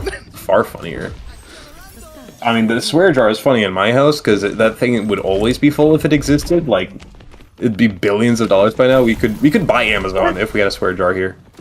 What? Where are you going? Around. Everyone is here? Do we have TP again? Are you looking for a TP on the high ground? No, they're just gonna go around. This is like Smash Ultimate. Everyone is here, everyone is gone, except only just once going the most useless TP ever. I disagree. I see the cook, and I respect it. Unfortunately, there was a pulse bomb on the other side of that door, and, you know, maybe you should have locked it. Maybe so, and now it's gonna be really hard to break this. Little hold that Big Chung is going to have is Foolish is caught out. Silvertall's caught out as well. Couldn't quite get to the high ground. Two of them are set up to escape. However, this little room, kind of an interesting spot to set up for Overworked, is Shoreline Pie. She falls as well, and Meatman trying to finish King. Ooh, big nade. You'll take that though. I think forcing the biotic grenade by going in a little bit is going to, at the very least, let your Winston play a little bit more. That's a crazy sonic arrow with a dragon strike, just breathing through the dragons, engulfing the Roadhog. Is eventually will die, but not to the dragons. Instead, just to some peppers. Take a breather is strong. I think that's what we get from that. He literally lived the entire dragons. If that would happen in like 2017, he would have been nerfed in 2 days. Yes. Yes. Giga Tank go burr. But I mean, that was another stagger there onto Foolish. This comp, at first I thought you could stay on it, but now it's starting to look like it might have to be, a switch off at some point here. Unless they get this amazing TP on the high ground, but the nade comes out onto it. The nano as well. The mail just not quite able to hit where you wanted. If you're Shoreline Pie, Meatman with the nano just going to be running through the rest of the team, and they're back in this little room again, and I don't think you want to be there. You do not want to be back in the building again. Nobody to get a good stagger on either there. You just kind of have to go for the kills now. And finally, after all this time, we're going over to the Winston here for King TF. No more Roadhog, no more Sim. Shoreline Pie is going to switch over to the Hanzo as well to just get a full mirror, minus the fact that Foolish is, of course, on the Kiriko. A little bit interesting to see the Anakiri come out here. I do feel like Anakiri is a good backline if you can sustain it, but Silvertals does fall to the pulse bomb there. Didn't you see me trying to contest Ape as much as possible? Meatman falling very, very low. The counter dive coming from King TF on to their Ana. Didn't you see me keeping Ape out of this fight? Ape falling very low. The recall does have to come out for Didn't You See Me though. Great job on like the trigger discipline as well on holding the recall there for Ape, 6 HP, and still held on to the recall. Very good trigger discipline. It's going to make it really hard now to secure the kills you need. Meatman just kind of chilling in the back line, as you do. Having a healing bubble. There's not much that Shoreline Pie is going to be able to do that. She does fall, as well as Foolish, and really good cleanup fight there from Big Chunga. Why need heal when can have heal bubble? The self-sustain did actually allow for Meatman to get the kill there, I think, onto the first backliner, then got the second. It's a good use of the perk there, of course, to just sustain for long enough for the Wu Yang to eventually... Lily, stop it! For the Wu Yang to eventually come around and get the full top off here, but Seadra, I think, was the real star of the show there, the real Vemperor of the map, getting tons of value on the Hanzo, constant headshots, constant pressure, one taps here and there. It was a great performance from them on map 4. Absolutely, and I feel like, again, that Hanzo is so overlooked that getting it pulled out on you is a little bit hard to really do anything about, because he's diveable in a sense, but he's not really diveable, if you get what I'm saying. Right. Especially if he's well sustained and with that jump and wall climb, he can really get away fast. And Seadra just kind of put on that full display there, even at some points just going into their backline and looking for dragons for whatever they wanted. Yeah, I mean, Gibraltar was kind of the perfect map pick as well there for Big Chunga. Looking at things like, are you telling me that the team that picked an Ambani is going to pick Watchpoint Gibraltar next? And the longer the series goes, like moving now into map 5, depending on what the rest of the map pool looks like, I do think we're moving on to Push, if I'm not mistaken. So on Push, there's not going to be very many good bans, but there will be some good map selections here for Overworked. They can choose something that the Winston doesn't work great on, and it's going to be Suravasa, with Flashpoint, I'm mistaken there. But Suravasa, Winston doesn't do great here. So Overworked have found a map that remains in the map pool that they can get their value on, while on the other side of things, it's going to be a little bit weaker. Give me more hog. Give me less Hog, please. Give me more Winston. Get the ban on the Hog. You suck. You banned Reaper. L ratio, dude. I actually don't mind the Reaper ban here from Big Chunga. This is something that Shoreline Pie has pulled out a couple times, and she has shown that she's got pretty good proficiency on the Reaper here. But with no tank ban, I think you know what that means. I mean, I really don't, because Overworked to the next ban up, and Hazard and Winston have been banned away for the side of Overworked is already, so this could be like a Wu Yang ban. Big This isn't Chunga on a ban. preferred This it. isn't on a ban, and they're running Roadhog again. I'm calling it now. It could absolutely be an Ana ban, yeah, but I do think that the Wu Yang Kiri, it's one of those backlines that just through sheer damage threat as well as the presence, the cooldowns that they do have, can break through the Roadhog without, needing the biotic grenade. And who knows, maybe a Junker Queen will be put out. This is also true. Junker Queen being a pretty strong tank on maps like this as well. The only reason I was saying like the Ana and they want to run the Roadhog is because it's a little harder to run the Kiri Wu Yang if you have a Kiri Wu Yang yourself, because then the Roadhog has 2 waves and good luck. 2 waves and a Suzu is very scary.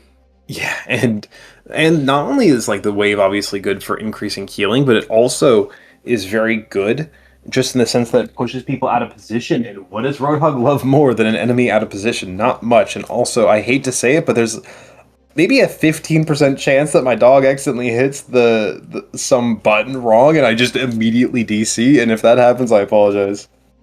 Lily, the solo cast. Don't worry. And you're knocking all the stuff off the table. How are you doing this? It's the dog stream now. It's the dog stream now. Hey, look, I would put her on, but I think some people might be scared of this breed in particular, so I don't want to risk anything. If it was my own stream, I'd absolutely put her on, but that's understandable. What are you doing? Still waiting on the ban here from Overworked. They're definitely. I do understand thinking this one over a little bit, especially depending on what you want to play. Realistically speaking, I don't think they're going to run the Roadhog here. They've shown that they like to play the ground tanks as well. The only tank that we've not seen come out for either side is the Zarya. Probably because they kind of want to stay away from it since it's kind of what is meta on maps like this right now anyway.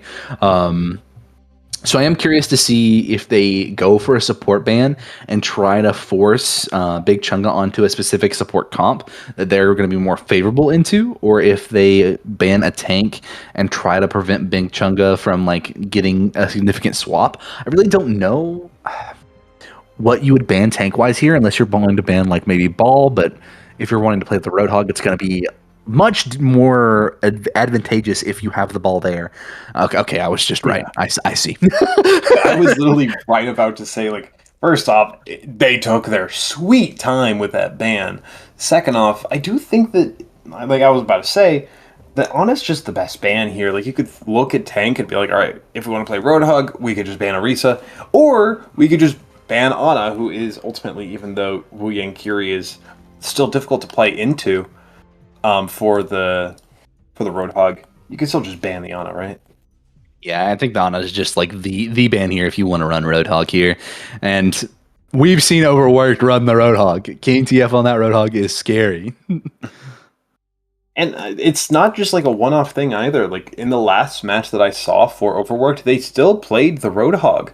Roadhog is a consistent pick for this team. And it's one that has worked out pretty well for them so far. Gibraltar it didn't work out on. Shocker, Roadhog didn't work on Gibraltar. Fork found in kitchen. That's a really good one. I've never heard that before. You've never heard Fork found in kitchen? No. That was good. That was really good. But yeah, again, and of course Roadhog didn't work on Gibraltar. They still tried it, and it still almost worked. If they could have gotten a good second point, like opening pick as well as opening like fight, and won really quickly on second, maybe at that point it can go a little bit better, but just not able to happen. Oh, also, you asked where you knew Overworked from. They played in the last one too. The exact same team. No, I didn't cast the last one. I didn't cast the last one. Oh, well, they did. This is the only difference is Kern Master was on the team. Other than that, it's the exact same team. That name is familiar to me. I did not know that this was a thing until like recent weeks. Like once this edition of Watch Over Palestine was announced, that's when I knew that this was a thing. Like I didn't realize it was a thing until just recently. So maybe they came to me in a dream. Maybe so. weird things have happened. I've met people in a dream and then met them the next day before. Like that's a fun one. I died in a dream one time and then the next day I almost died. Like stuff like that. People are saying they want to see the dog. In chat. I'll leave it up to the producer. Now we're in the game. It's too late. Oh, there we go. Doggo. Hello, Lily. Her name is Aww. Lily, and I love her.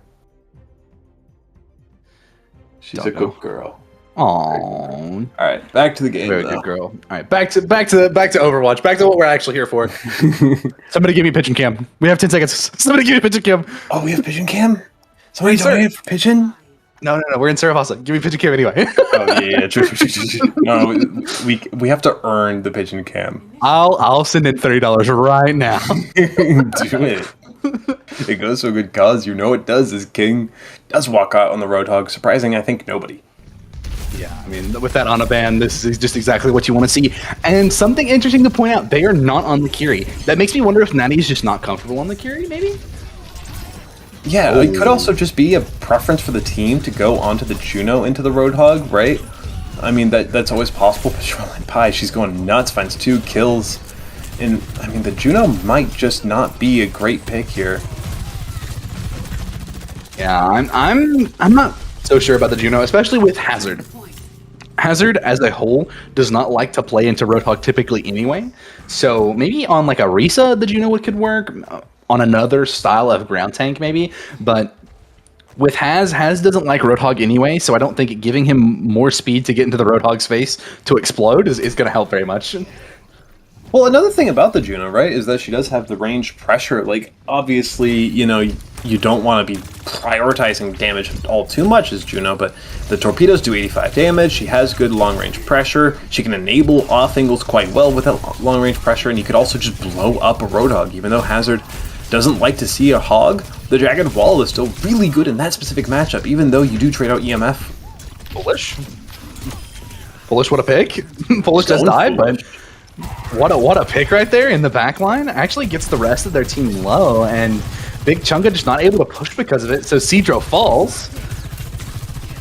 Really good play there from Foolish. Yeah, I didn't even realize that at some point their Overworked capped the point. So now they're already basically up to 100%. There's not going to be much of a chance for Big Chunga rather, to get a real fight in. They're not going to touch. Maybe, yeah. Meatman will get it. Meatman does get the touch, but I'm not sure if it's going to be enough. Cedro looking to get onto this point as well. They are able to. The downpour does come out, but not quick enough. Silvertails finds the pick, but Ape able to find the pick onto Silvertails in return.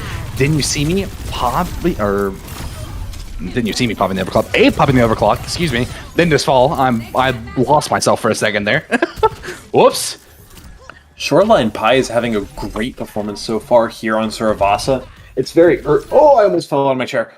It's very early to say anything significant and like solid, but she is playing great so far. She shuts down the overclock of Ape unfeared. Like, just no fear found it within her body whatsoever, and she's been finding consistent kills as well. It's been very good to see from Shoreline Pie so far, and I'm terrified to see what she's going to do with this overclock. Me too, and I feel like this is more of a comfort pick for her anyway. I've seen her on the Soj so many times, and I feel like back on that hit scan roll just makes this going to be a little bit more difficult for Big Chunga to break. The beat does come in. Foolish probably looking for that Ajax and is just not quite able to get it. Shoreline Pie looking for picks. She's not able, is able to find one onto Natty right at the very end of that overclock. It's not the best pick though, is it? $6, thank you from Newbie Noob. Thank you, Newbie Noob. And it isn't the greatest pick, but it's still a pick onto a support, which is important. It does make it where it's going to be very hard for this Hazard and or anyone else to stay up, as we do see a pause come out. You scared me so bad, because the moment that you paused for the pause, like you stopped talking, is the exact moment I heard my dog scratching at the what's it called? The surge protector. So I thought she had turned it off, and I thought that when you stopped talking, I got so scared in that moment. I'm so bad to do that. I'm sorry. I did not mean to scare you. Cedro has fallen out of the game. They're down their tank now. What are you doing? I did see Cedro stop moving, so I assumed as much. Probably one of the situations where something happened on their end and was not able to stay in the game. Unfortunate DC. Doggo cam? She's such a stupid dog. Hang on, let me see if I can. Doggo cam, let's go. Get this correct. Like, she's under the table. I can't show you. Under the table? She's under here. I can't show you. But so I have one of those like almost foldable desk chairs, right? Like it's not quite a foldable desk chair. And on the bottom, like the legs, it goes like this. And there's like a tiny little thing holding it barely above the floor. And I dropped some food on the carpet. She's trying to get it from the wrong side. So her tongue can barely go underneath it. But she can just walk around and just grab it. Which she now has started to almost figure out, but she hasn't quite. Oh! She did it! She got it! Yay! Lily, did you grab it? Lily, did you grab it?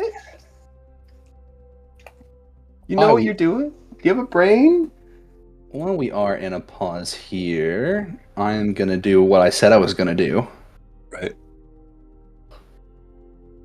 And I'm going to give $30 because I want Pigeon Cam. While we're waiting, we'll get a Pigeon Cam going. I want Pigeon Cam. She is quite camera shy. Okay. Oh, Pigeon Cam gives me so much SLP slow. I don't know what that means. I'm missing something here. I think I'm SLP. I apparently Cedro is back as my $35 donation went through. Okay, that makes sense then. SLP is Shoreline Pie, right? I messed up. Yeah, that's Shoreline Pie. Yeah. What are you unplugged my charger? How did you do that? You're a stupid idiot, and I love you. But how would you do that? Cedro's back in. $6 from Happy to Be Here. Thank you, Happy to Be Here. Two ults are coming in here. They got the Ray Blade, I don't remember what I heard that combo called. What a weird 360 with that hook as well. Yoink. Oh, and almost a Ray Jax. Not quite able to get it. But they do find the pick onto Natty as the Ray is dropped. What? What was it? Oh, they were trying to get around the wall. Okay, that makes more sense. King was trying to get around the wall. Oh, what a nasty hook. That was kind of dirty. This looks like it might just be a 3-0 at the pace that Overworked are playing on. They haven't given away a cap yet. Cutie little sharks. It's been dominant so far for Overworked.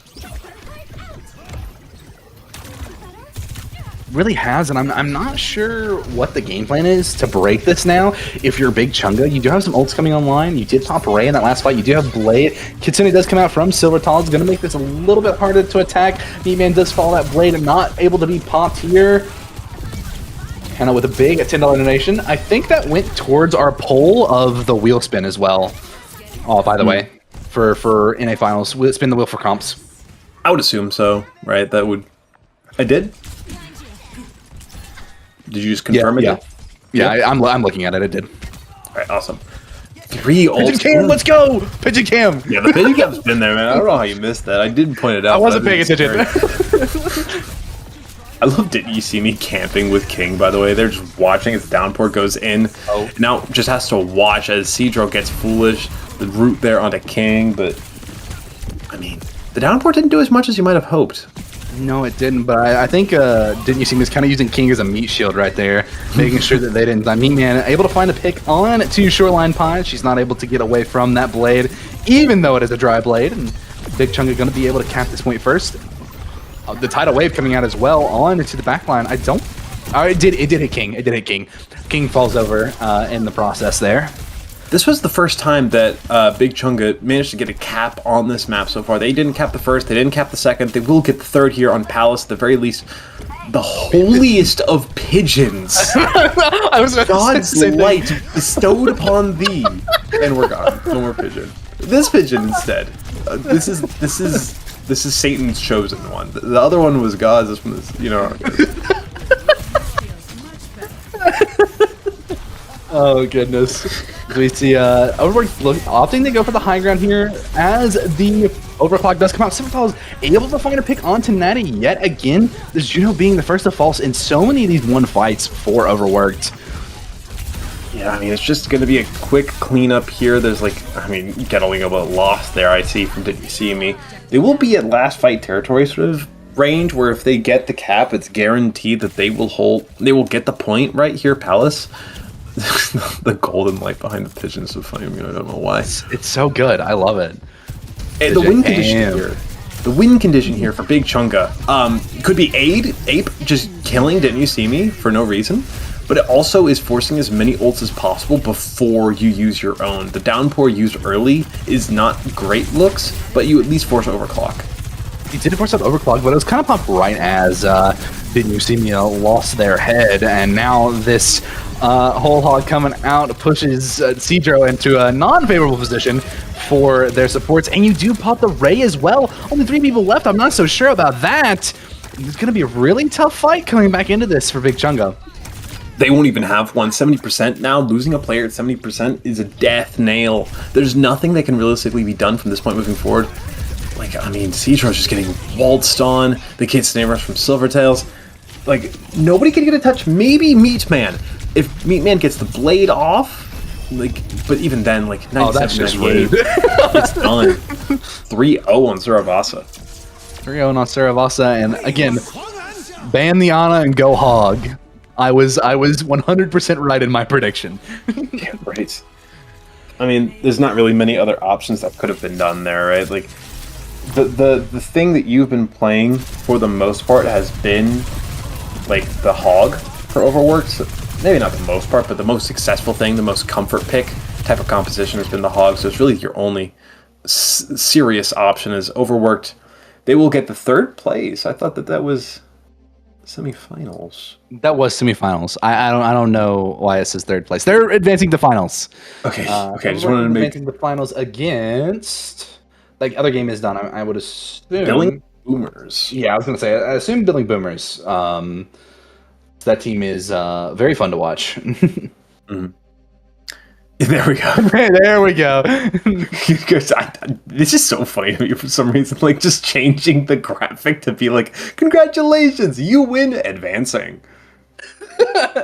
I mean, they do though. That's the whole thing. It's true. This sparks me with so much joy. My heart is filled to the brim. What is my camera on? There we go. Dog cam. Let's go. We got pigeon cam and we got dog cam. The 2 best cams. If I can get my flashlight on her as well. Aww, look She's at so her. pretty. She is such a pretty puppy. She is a very pretty pup. She's also very cuddly, which I'm very happy about. Where are you going? Oh. Are you going to eat the camera? So, as we take a look, we're going to see Big Chunga versus Fried Puppies here on the B stream in the 2CP grand finale. I wouldn't have it any other way. I am so glad to hear. Reminder, by the way, that was 1st to 4th seed there, that match between Overworked and Big Chunga. So it's kind of interesting to see that one being so close. Granted, it was a fairly short, Swiss stage, all things considered. So 1st to 4th is just kind of the 4 arguably best teams. Fried Puppies, I know, had quite the performance, but I mean, realistically, I do think that we have the top 2 teams because Overworked Billing Boomers was the first game I casted, and it was reasonably close between those 2. Yeah, and again, Billing Boomers is such a fun team to watch. They're actually a team in, I'm pretty sure SPCS, but I don't think it's the full team is over here. I will double check that really fast. My maybe. favorite thing about Billing Boomers, just for anybody who's gonna go watch the mainstream, which if you do, it'll hurt my feelings a little bit, but that's fine. You got cool brand name casters over there. Well, you got me. I'm like the store brand version of I don't know. Like I don't know. I don't even know. I'm not even gonna go there. But um, Oh, so the only person that Billings Boomers is missing from their SPCS team is Silvertals. what? Oh, would you look at that? Coincidence. Um, but yeah, I'm gonna be quite excited to watch this match coming up because I always enjoy when I get to cast a match featuring players whom I have either played with or against. Like for example, their unfeatured was I don't remember he never reached out to me probably because I talked too much smack. But I used to play with I think unfeatured like he might have been my manager or something.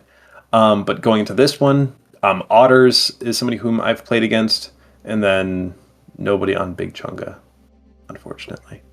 Nobody on Big Chunga. Nobody on Big Chunga. Big Chunga still has the best name in the tournament. Absolutely. Like Fried Puppies is honestly for me a close second because it's Fried Puppies. It's funny. It's like the bread dog Pokemon. You know what I'm talking about? Yes, yes. I do like Fun. that logo. Yes.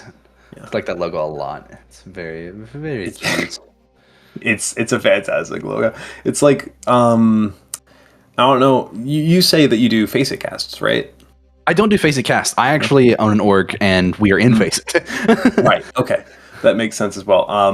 But there's a Face It team called Pretty Kitties, and that is the team that Fried Puppies logo reminds me of the most because it's like Fried Puppies feels like a slightly better drawn version of that, but a dog instead of a cat.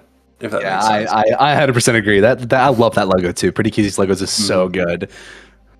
I don't remember what it was, but I like was talking at some point about like my favorite logos that I've ever seen on Face It, and I just said, you know what, Pretty Kitties, best logo I've ever seen. But that is a whole other conversation as we get into our third place match between Big Chunga 112 and Fried Puppies. We are going to get into that match, and of course, our favorite game mode type is making a return, 2CP. The God Pigeon has blessed us. We are moving on. What map do you want to see first? What 2CP map do you want to see? Give me, I don't know, actually. It's been so long since I've played 2CP.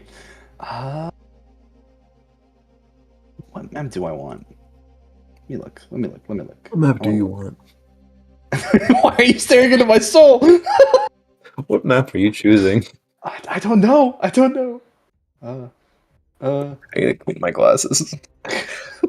No, but I'm hoping for Temple. There we go. Temple is a Temple or Volskaya. No, I'm so sorry. I can't. I hope so. I can't. You're gonna need to call someone, man. That might have been like too far. I don't know. Anyway, back to what I was saying. I'm hoping for either Temple or Volskaya for map 1 because those are like the two maps that you typically see those weird like 7 to 8 score lines on. Hanamura is another one that gets a lot of those long score lines. And then of course my personal favorite is Horizon Lunar Colony. Yes. Give me Horizon at least once, please. Oh, I love that map. That map is so bad. It's the worst. That map is so bad. Like it's I don't tough. know. Paris is close. Paris is very close. Oh, dude. HLC is in the top 5 worst maps ever added to a video game. Paris just takes the crown. Paris is bad. Paris is so bad. We're doing Mystery Heroes. Mystery Heroes, yes! More chaos, more silly, more stupid. We're going to Temple. And it's first to 2, not first to 3. So first to 2. First Okay, to so this is 2. going to be a fairly quick lower bracket, not lower bracket, but third place match. And I also want to say a quick shout out to Natty's biggest fan, whomever that may be, and the $6 donation submitted by you. So thank you for that one. And I believe that one had some stickers behind it because it was incentives, and that's the price of 2 stickers. So make sure if you're, not currently a possessor of stickers. You get them while they last. There's 30 of the small logo and 2 more watermelon Pachimari. Get them before they're out. I newbie noob with the comment, "Hi, my name is the bakery," is amazing. That is a great comment, I must say. And then the big chunga love is in chat and in the donations right now, which is hello. Those who know. What is going on here? I'm not those who know. I would love to be informed. We're getting right into the action. The game has started. Look at these comps. I mean, it's Mystery Heroes, of course, so that changes some things. And another interesting thing about Mystery Heroes is you start now with both your perks randomly. Yes, you do. And as someone was mentioning in the chat there, if you inadvertently take an early death from your own accord, you do not change your hero. Because Mystery Heroes works that way. So we've seen Natty sliding in on the Sojourn here. The thing with 2CP as well is it's going to be so hard to get through this first point until you get a type, like a composition of heroes, like 5 randomly selected heroes. Like you might just end up on goats or something, and that'll let you steamroll first and second. Yeah, as we see the Ram Orisa from the defense is going to be a little bit hard to break. I don't really know how they're going to break this. Well, as I say that, they have Amalga now. I figured out how they're going to break it, guys. Chat, we may know how they'll break it. It's actually Orisa, shield Orisa too, so it's like doubly difficult to break through. But I mean, we might have already found that goat-esque composition for the attackers that I was talking about with this Zarya Mauga. Mauga Gaming. When thinking about like a 6v6 composition, Zarya Mauga is one of those comps that I'm like, yeah, this has got to be good. Like the way that Zarya can enable Mauga. So this is actually going to be something really hard for Big Chunga to play into, because I think that they're playing against a real hard composition now. Akko? What? Akko? Are we are we going for maybe this Echo? Are we looking for a spawn camp? Maybe on the Soldier is never early or late. He is always when he intends to be. Now you have a Mauga on you. Wait, the Dukes! Wait, the Dukes! Oh my gosh! He take some stickies there. Where on nobody has actually gotten the kill. Finally, Ape will get Akko, but that will open the floodgates a little bit. Grab went out at some point. Hello, Cedro dropped the ult, but Meatman does have the captive sun, which I mean that's gonna be surely big. Yeah, the sun is very big there as the rest of Big Chunga does fall. We really haven't been commenting on the game. That just goes to show you, 2CP is a mode of all time. It's the frickin' mode ever, dude. It really is. I love this. 435 in the bank. I was gonna say 435 in the bank for Fried Puppies there. Yeah, that sounds about right. More time than what you started with? Yeah. Welcome to 2CP. But they also really did win the lottery for composition and also won the lottery for what on earth is Akko doing back there. And they kind of win the lottery again here with this defensive composition. Double Genji is really good with Mystery Heroes because you get to go onto something that wants to go off on an off angle, which on Temple you have to, right? So double Genji, that's 100 damage from dashes if they're able to sync up, and they can both be healed by this Wu Yang.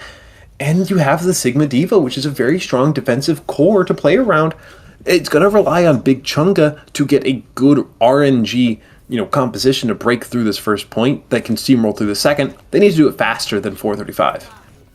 Yes, they do, and I actually don't mind the comp that they're currently on. The Mei is kind of the only thing I'm kind of curious about. Maybe the Widow, but Widow looking for an early pick here could be massive, and then the Queen maybe able to make something happen, get in early onto that Wu Yang. That's going to be the most important person in the enemy comp. Of course, Juno as well with speed. Now, Fried Puppies just trying to stay on this high ground. Meatman able to take care of that Widow, as that Widow is not advantageous in this situation. Meatman still looking for a pick here, and yeah, the thank you in chat says it all. Just if you don't play Widow, you don't play Widow. This is gonna be some cleanup there. They gave away 1 tick, but with this type of composition they're currently sitting on, you kind of have to every so often. And they also lucked out a little bit doubly so, because Meatman and Cedro, the tank and DPS player who did switch here and there, are on tank and DPS, as well as Ape, a DPS player, Natty, a support player. They got really lucky here with this random composition, and Big Chunga, they have to give a fight away for free because they ain't got no heals. No, they don't, and what a comp from Fried Puppies here, and I'm not sure what exactly they're going to do to be able to break this now. I mean, they have the 2 tanks maybe that they wanted, trying to rush down on the Sigma, but not quite able to get it done. I'm not sure what you can do to break this at this point. This is a really good defensive comp for Mystery Heroes. I mean, this is just really lucky. Like, not just for Mystery Heroes, but in general, I think that, like, if you were to randomly generate, like if I could choose a composition, this is not far off of what I would choose as a perfect defensive composition. I would, probably maybe change the Sigma, but this is an incredible defensive composition, especially if you allow 1 duplicate hero. The double Genji is so hard to deal with, but now Big Chunga, they have the opposite problem. They ain't got no tanks. Where's your engage? Yeah, they don't have any tanks at all. 3 supports and 2 DPS here is going to be a little bit difficult. Also, the sides are flipped, by the way. Fried Puppies is currently under the Big Chunga tag, so Fried Puppies is the one that's currently on attack. I figured that out just a second ago. I didn't realize that. Thank you. As Akko able to clean up kill on an 8. So that takes care of one of the Genjis, especially with one of the Genjis with Blade. That is huge. And Cedro also fell as well, now on the Tracer. So this is going to be a little bit more interesting if Ape gets another DPS. So they're going to only have 1 tank, 3 DPS, and 1 support. And that 1 support being Wu Young might be good, might be bad, depending on how things go here. Mauga coming out now for Fried Puppies, but Cedro kills Dilby so early. Lylem able to find a pick on to Cedro, though, in the back line. Yeah, now you're kind of on this hyper damage composition for Big Chunga, which is going to be great into this Mauga. Fried Puppies are really losing out on the RNG war here when it comes to compositions, because they're playing against a super dive or super anti-dive composition. They keep getting like no supports and no tanks, and now they got into a composition where they have to play against a super, anti-brawl comp, and they're sitting on Mauga. Now they're on Orisa. It's just tough, the RNG that they've been dealt. What? Yeah, it's been very tough. As we hear a little guest appearance from Lily there in the background. Able to find the kill onto Akka there, and I'm not sure with 30 seconds left that Fried Puppies is going to be able to do anything here. As I say that, to take out the only support left for Big Chunga, and now the blade comes down. EMF does find the pick on a Synex, but Hannah able to just walk onto point for Meatman and Ape, cleaning up the rest of the team. Hannah is going to fall. Not much left there for Fried Puppies. Well, Lylem does get onto the Doomfist, which is a bit of a lucky pick, but it doesn't seem as though they know how to pilot the character, unfortunately, there for Fried Puppies. Doomfist, the perfect recontest pick, but unable to pilot it to get to the point, and Big Chunga went out hard on RNG. This isn't how it was supposed to go. Not much you can really do about that if you're Fried Puppies, and of course, 2 CPs in and of itself. Can we disable the good heroes? That's what I'm saying, bro. Force like at least 1 support and 1 tank at all times, at least to start. That's what I'm saying. Yeah, I wish there was a way to actually do that in the settings. I'm pretty sure you can. It's just it's not easy to do. Make it so only 5 heroes are selectable. Yeah.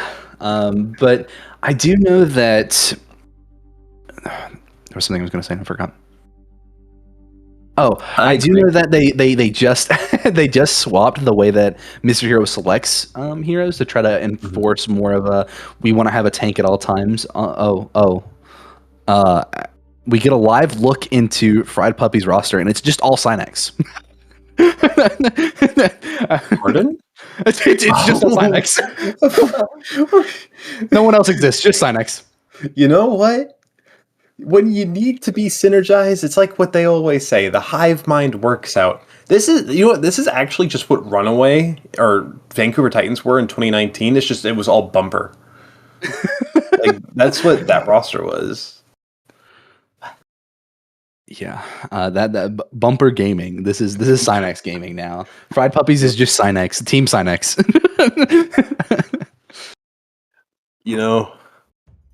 That's just. While we're on the cameras, let me just. Oh, Duggo Cam. Don't mind the poster. I had that when I was like a little wee one. Such a sweet doggo. Jesus. On the bed. The The bed with no sheet. And the switch. I see that switch peeking out. Yeah, don't mind the switch. Also, don't mind the blow high. There's nothing to be analyzed there. I am curious what map. Never mind. I was going to say I'm curious to see what map is picked, but instead we get Hanamura. Which, if Big Chunga wins this, means that we don't get to see my favorite map, which I will be sad about, but that's okay. Me too, man. But, you know, Hanamura is still a decent enough map, right? Some of the best clips in Overwatch history have been hit on this map, specifically looking at, like, Flowers Widowmaker way back in 2017, if anybody is old enough in terms of Overwatch terms to remember that. You know, you got all those different soldier plays from time and time again. Right, it's of course going to stay on the Mystery Heroes because of course it is, and you know this is looking like Big Chunga. This is so Zebra side character. Wait, what kind of conversation is going on in chat? I don't know, but like, do you see how unlucky this is? They're on Moira Lucio double sniper Cass. This is like my 20. Wait, I'm too worried about what's going on over here. Hang on, can we get some? Who is the Otters flirting with? EMF. Can we get some Otters EMF Yowie, please? Is it Yowie? Which one is the men? Is that Yowie? Yes, that's Yowie. Yeah, all right, yeah. Can we get some Otters EMF Yowie? I mean, also the Big Chunga comp is just horrifying. Yeah, no, I mean, it's. What do you do about this, Mauga or Risa? Hope for a better comp. That's really all you can do. Feed and try to get a better comp. That's basically it, dude. Like, when you get stuck with no tanks, which, by the way, Akko just sends himself off the map. Because, like, Akko, that doesn't change your hero. Akko, that doesn't change your hero. You're gonna be on Lucio still. Still no tank, dude. Can somebody check them, PC? Because all 5 players on Big Chunk are getting exceptionally lucky. They're on a GOATS variant. Like a bad GOATS variant, but a GOATS variant nevertheless. They're on 2 tanks, 3 supports. Is there any bad GOATS variant with Mauga in it? Okay, well... I mean, Mauga has 2 of them, it's fine. Bad for my heart, good for both of his.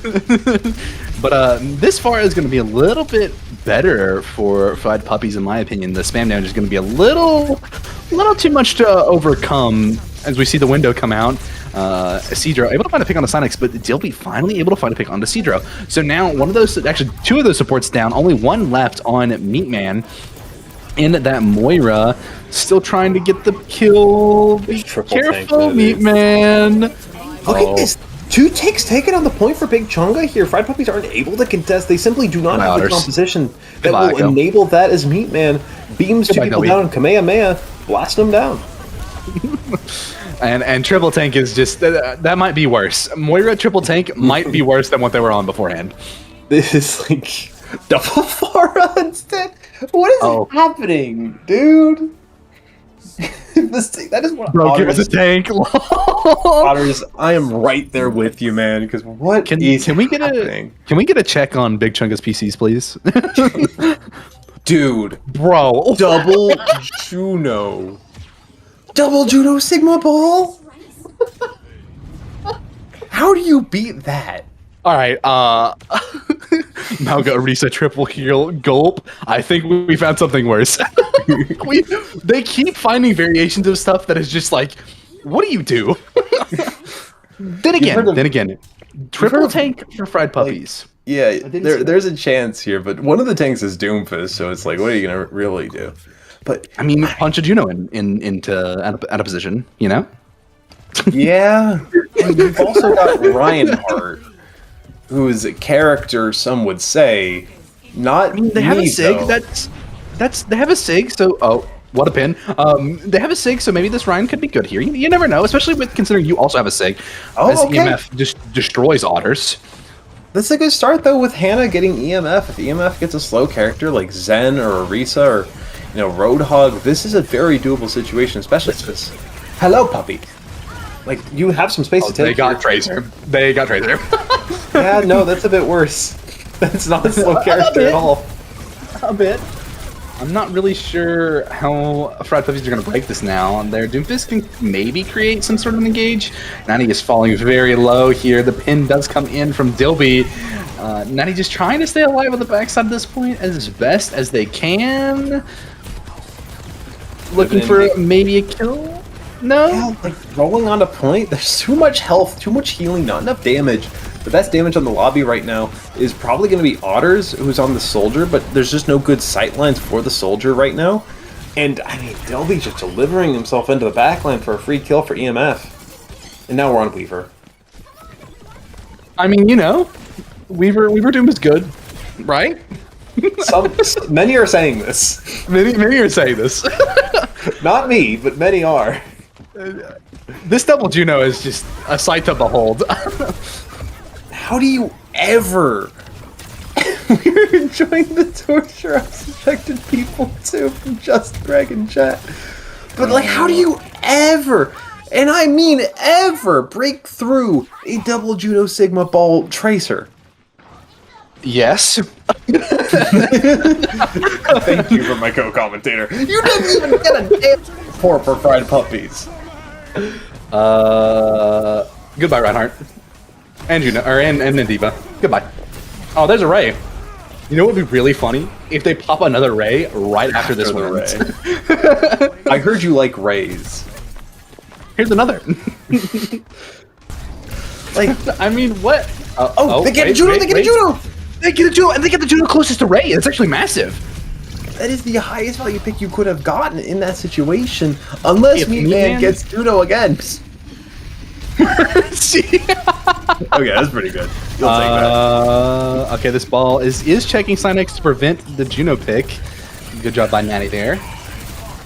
Hey, and fortune starts to reverse. That Mercy's not a great pick, and Fried Puppies are starting to get into a composition that they can play with a little bit more freely, although Hannah dying is a bit rough. Hannah dying is a bit rough, but that does mean that Hannah gets another hero, which might be good. Cedro still in the Juno, somehow lives right there. They were like 2 HP, by the way. Otter's looking for the slam, is not able to get the corner or the slide off slam there. Unfortunate. As Big Chunga with this ball, just kind of living on point. EMF. Yeah, you having a good time back here? I don't feel like you're having a good time back here. I feel like this is a Hanzo and a... Hello? I think he's having a great time. Wait. Yeah. Where did the Wooyoung go? Where did the Wooyoung go? Where did the Wooyoung go? Where did the Wooyoung go? Why did the Wooyoung leave? Otter's got the other Juno, and okay, if Cedro does not get a support, okay, getting Meatmaster actually might be bad if Cedro doesn't get a support here. Oh no, neither of them get support, so now you actually have a chance. You need this last... It's Torbjorn. It's Torbjorn. Oh, still got it.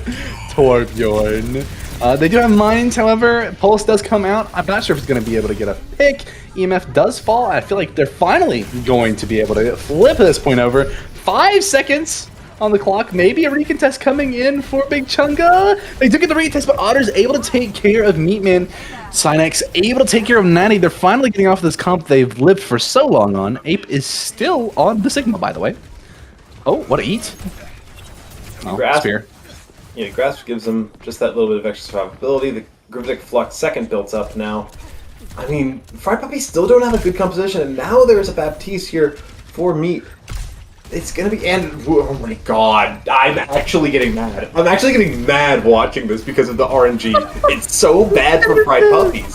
What is this? This is dumb. EMF does fall to Dilby, but I mean... Just give EMF Diva, or Zarya, or something at this point.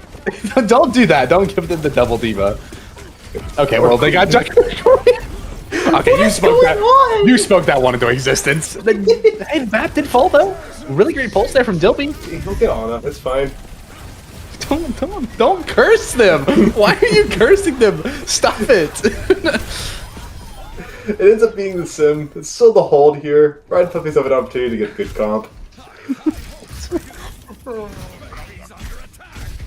It's a better comp. Actually, this is good comp. Okay. This is a real, solid, decent comp that we have landed on here for Fried Puppies. Torbjorn is actually really functional with his comp. There's a chance. This is good. Big Chunga 112 just confirmed in chat. They scripted 67 hours of Mr. Heroes yesterday for this moment. I bet they didn't get a damn tank that whole time. It's all coming back for him now. Oh, goodness. The Queen sitting in this little hallway is going to be dangerous, but the nade does land onto Natty and EMF. Not able to finish them off, though. Meatman building up this charge. They're going to have to take care of Meatman, but Ape able to find Akko in the back line. The Wu Yang ult coming out from Cedro. Might be able to keep them alive. Not quite able to. Natty going to have to pop bomb on point, but this Brig is doing Brig things on the point currently. Yeah, they've only lost some of the less impactful characters so far for the attackers. Fried Puppies, great kill there by Otters. Got the rally as well if you want to try to sustain this, but you might have to be satisfied with these 2 ticks, but you won't get a chance to win the map if you don't win the fight soon. Not going to get a chance with Risa having to drop because they are so low. Natty on that Zarya trying to make something happen. Cynex does finally get the Graphitic Flux, and now Big Chunga finally kind of falling apart. But they have 5 minutes to attack, so you know. They're just gonna start on like Mauga, Zarya, Lucio or something, and it's not gonna matter. They're just gonna steamroll 2 points immediately. Okay, no. This is worse. What?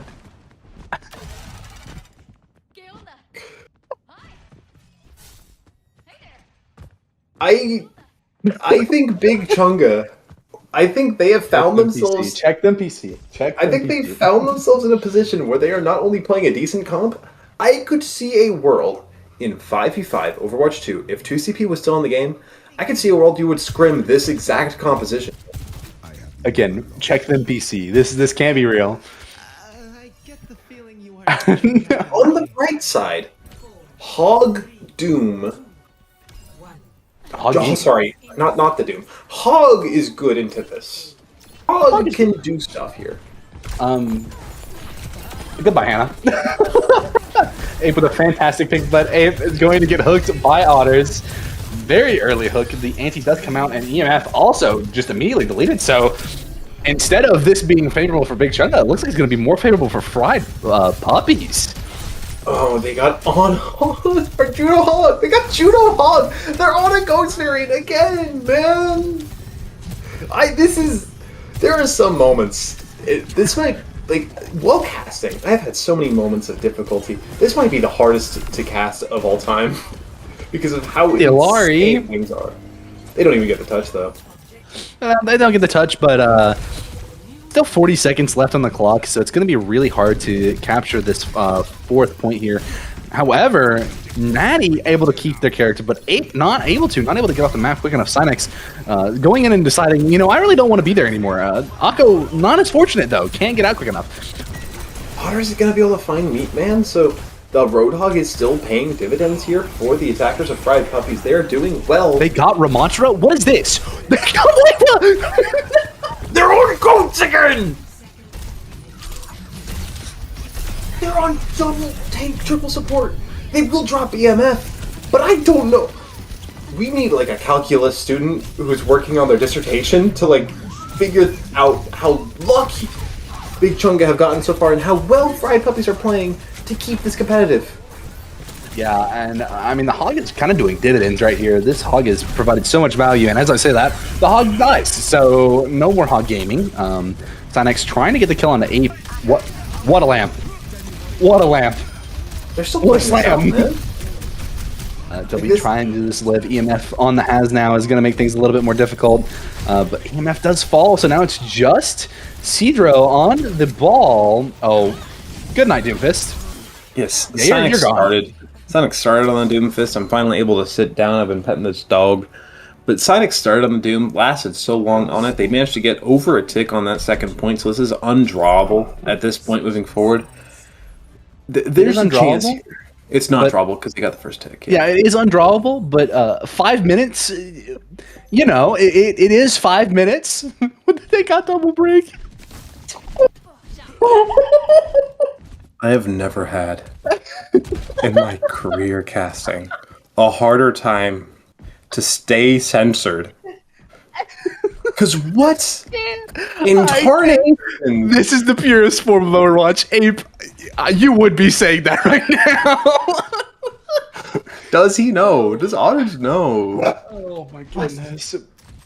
Otters on the Junker Queen. They do have 2 tanks, whereas Big Chunga does not. It is 2 pretty good tanks too. The only problem is they only have Brig heals. There are currently 3 Brigs in the lobby, might I add. 3. There are 3 Brigs in the lobby. This is just this. I love Mr. Heroes. I love Mr. Heroes so much. I want to exclaim that my exclamations have been exaggerated for the bit to a certain extent because I'm having a ton of fun watching this. It's very funny. It's just very unfortunate thinking about Fried Puppies chances. Yeah, this is and just, whatnot. What a block right there from EMF to get Otters out of position. Synex able to find a pick onto Ape, though. That Zen no longer available as Synex chuck it to I wasn't even gonna say it, but as Dilby and Synex fall, they're now on 2 different heroes. They're on Zarya and May. Otter's fallen as well. Akka down as well. Does mean I think Big Chunga is going to get this first point here if they can get people on. Hannah still on this break, trying to live as best she can. And it's another goats variant. It's another goats variant for Big Chunga. How have they done this every time? Not only are they on a goats variant, it's double shield. Say it, bro. Otter, I feel your pain right now. This might be the luckiest game of Mystery Heroes I have seen in my life.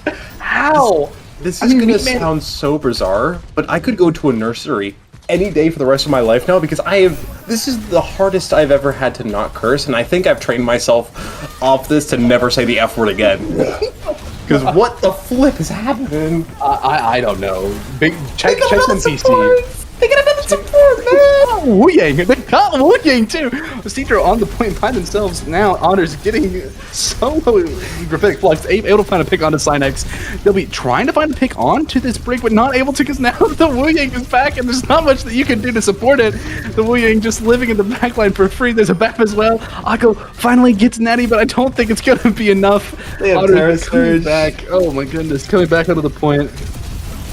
What is this? What is happening? Honors is just living somehow. Oh, there's Terra Surge. Oh, they got Cedro! They did get Cedro, but there's still the Wu Yang alive. Another Sigma's coming back! The heck there is...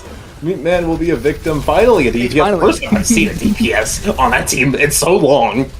I mean, you know, the EMF able to find the pick. They are gonna... Ooh, what a spear! That does get them the tick they needed, so they only have to get a little bit more on this point. Honors coming back on the honk. Hannah does fall on the Bastion, not able to find anything there. And Honors falling as well. It's just gonna be a little bit more. There is a Reaper on point. They're just trying to stall this out as best as possible. Akko able to finally get the touch, but it's not gonna be enough. Big Chunga takes 3rd place. No way. I can't believe what I've witnessed on this day. When will it be our turn? Can we get an interview with any and every of the Fried Puppies players to just... I think they deserve an opportunity to vent about what they went through. A double shield bat Brig is crazy. Oh, I think I counted about 5-6 times that they were on what I would consider a goats variant, which is some form of triple tank or triple support with no DPS. That is what I would consider goats variants in 5v5. And Big Chunga had a goats variant the entire last round. Check them PC. Check them PC. I want to know the statistics on that. That is crazy. Reminder: DPS is the largest role in this game. Yes, there are more DPS. Like there are almost as many DPS as tanks and supports combined. Yep. It's like 45% of the game is DPS. Where are they? Why are Fried Puppies getting all of them? What a 3rd place match for the ages. I'm so glad I got to witness that. I am too, frankly. Oh, make sure you guys donate to the cause.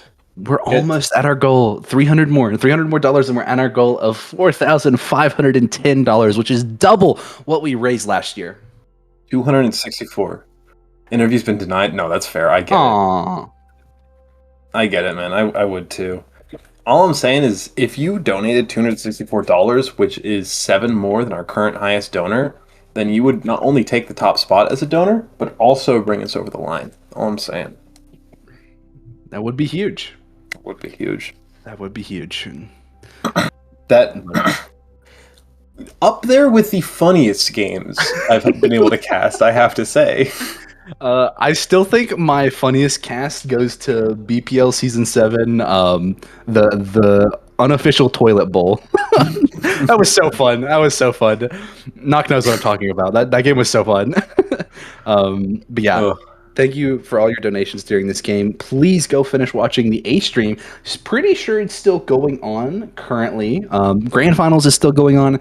Y'all should definitely go check that out if you haven't already. I'm so glad that you got to watch this little third place show match that we got to have here. And yeah, score's currently 1-0 in the favor of Overworked. And I'm sure there's a very distinct chance that goes to 5 maps at a minimum. Yeah, there's a very real chance that it does, but there's also, I do think it's worth noting that the last time those two played, it was Overworked winning it out. They did lose map 1, though, so it's a bit of a change of pace by them winning map 1 this time. But also, I do think that they had the same exact thing we did, where map 1 was... No, they're on highlights. Never mind, I'm a goober. But it's a very big change of pace, and Overworked are playing super hot right now, so it's a very interesting matchup. Also, I would also like to note, in the time it took us to play two CP maps, they got done with one map. Technically, like there were extra innings. Fastest 2 CP maps I've ever seen in my life. And there was an Ajax as well. Poofa Ajax at some point. Poofa Ajax, let's go. Ajax. More money to charity. More money to a good cause. What a day. There's been a full weekend of casting for me between 2 different tournaments, and today has been the most fun I have had so far. This has been a blast. It absolutely has been a blast. But I think that is it for me and you here. I think we're going to throw it over to A Stream now, finally. Getting your donations. Again, let's try to meet our goal of $4,510 before the end of Grand Finals. That would be amazing. And yeah. Again, supporting UNRWA. And I again, such a great charity. And I'm glad that they can help out in that area. The Middle East is such a tough area right now. And to be able to support them in any way we can is just massive. So please get your donations in. They greatly appreciate your donations, I promise. Free Palestine. All that needs to be said. Exactly. But yeah, unless there's anything else to add, I think we should now send it over to the A stream. Go watch Grand Finals. Go watch Grand Finals. Go watch Grand Finals. Go check out what's going on over there. I have had a wonderful time here casting with you, my friend. Anything else that you feel you need to say? Big Chunga fan, love you, Big Chunga. You are first place in our hearts. You're so right. But nothing else from me. Please go watch the A stream. Get those donations in. You've only got a little bit of time left. This is the last game of this event for the weekend. So please get them in. So close to the end of this, but we've already raised so much money. We might as well double our goal from last year. And make sure you also get those stickers. 2 left for the Watermelon Pachimari. Time is running out, and 30 left for the Watch Over Palestine sticker. A little bit more time there, but make sure you get them either way. Yes. And again, thank you all so much for watching, and most definitely thank you all for being such a great audience in chat. I've been watching this entire time. To all the Big Chunga fans, y'all are awesome.